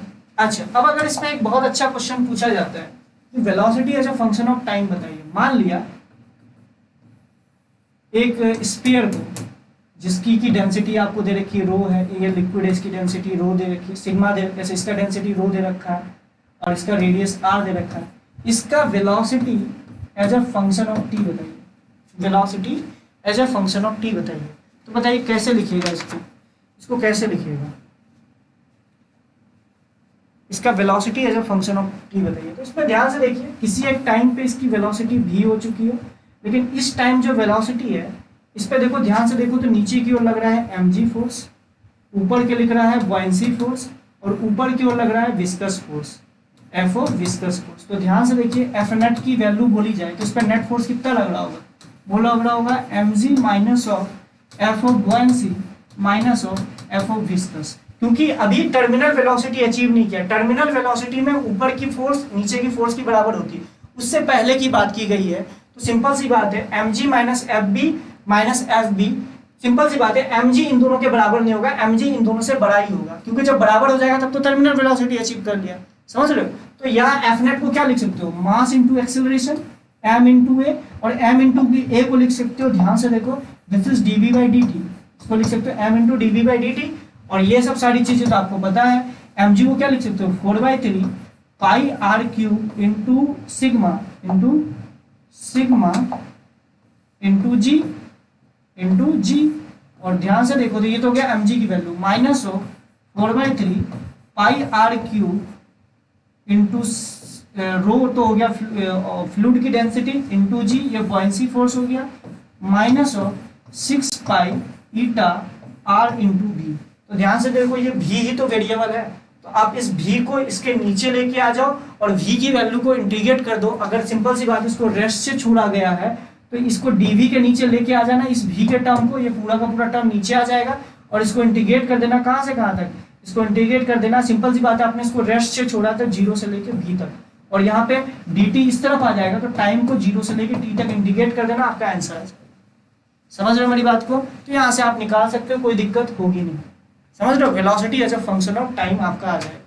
तो चलिए ठीक है, आपका सरफेस टेंशन और विस्कोसिटी ऑलमोस्ट कंप्लीट हो गया, और ये मान के चलिएगा कि आपके कितने चैप्टर्स कंप्लीट हो गए, पूरा का पूरा आपका थर्मल फिजिक्स कंप्लीट हो गया, थर्मल एक्सपेंशन कंप्लीट हो गया, प्रॉपर्टीज ऑफ मैटर में आपका इलास्टिसिटी कंप्लीट हो गया, सरफेस टेंशन कंप्लीट हो गया, और आज में मैंने दो चैप्टर कंप्लीट करा दिए, सरफेस टेंशन और विस्कोसिटी दोनों कंप्लीट करा दिए।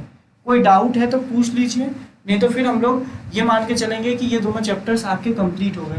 तो विस्कोसिटी में अगर कोई डाउट है तो विस्कोसिटी में पूछ लीजिए, सरफेस टेंशन में कोई डाउट है तो सरफेस टेंशन में पूछ लीजिए, ठीक है? तो पूछ लीजिए।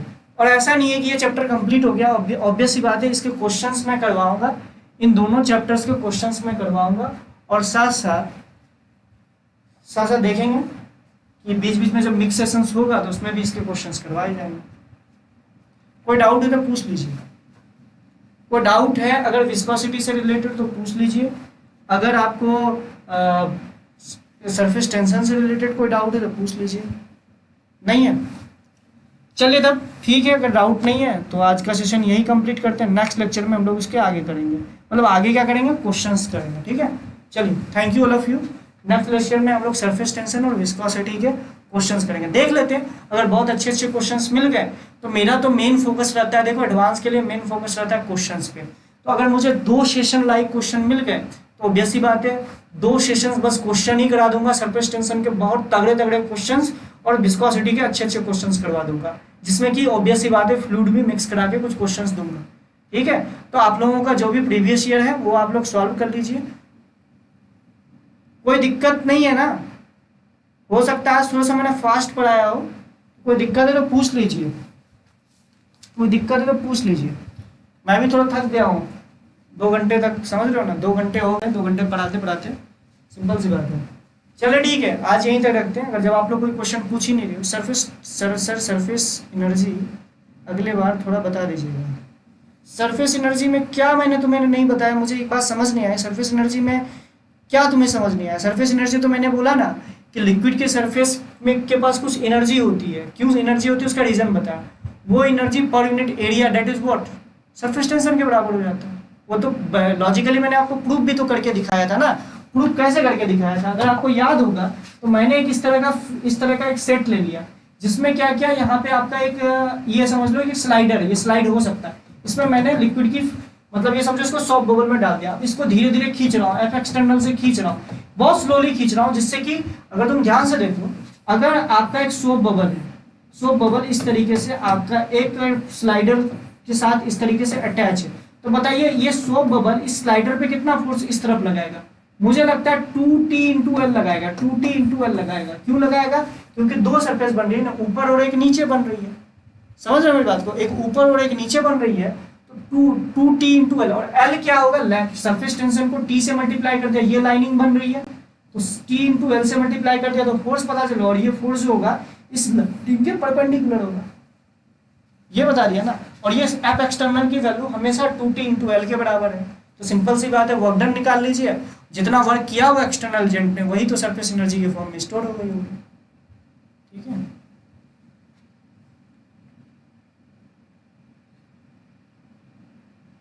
ठीक है, उसका क्वेश्चन ले लेंगे, उसका टेंशन मत लीजिए। डीपीपी में मैंने एक पूरा का पूरा पैराग्राफ दे रखा है, कैसे ग्राफ बनता है उसका, विस्कस फोर्स कैसा होता है, वेलोसिटी का वेरिएशन के हिसाब से ग्राफ बनता है, वो पूरा पैराग्राफ मैं उठा लूंगा और आपके साथ डिस्कस कर लूंगा। तो उसकी आप टेंशन मत लीजिए, वो पैराग्राफ आपके साथ डिस्कस किया जाएगा, डोंट पैनिक, उसके लिए पैनिक मत होइए। ठीक है, चलिए, thank you all of you. Question के थ्रू ही मैं उसको समझाऊंगा। वो जो ग्राफ है ना, टाइम ग्राफ, वेलोसिटी और टाइम ग्राफ कैसे बनेगा विस्कस लिक्विड में, तो अच्छा वो आप उसकी बात कर रहे हो, वेलोसिटी टाइम ग्राफ। ठीक है, तो वो मैं देख लूंगा। अच्छा, वेलोसिटी टाइम ग्राफ कैसे बनेगा? गधे हो क्या? वेलोसिटी और टाइम का रिलेशन निकाल ली तो वेलोसिटी टाइम ग्राफ कैसे बनेगा ये नहीं मुझे से पूछ रहे हो क्या? फेंक देंगे तुमको उठा के, सच बता रहे हैं। अबे वेलोसिटी टाइम किस तरीके से, velocity as a function of time निकालने आ गया, अब इसको सॉल्व कर लेना। अब जब इसको सॉल्व कर लोगे तो सिंपल सी बात है, तुमको पता चल जाएगा। यहाँ तक तो मैंने बता ही दिया, अब इसको सॉल्व कर लेना। तो ग्राफ अब कैसे बनेगा ये पूछ रहे हो, गधा।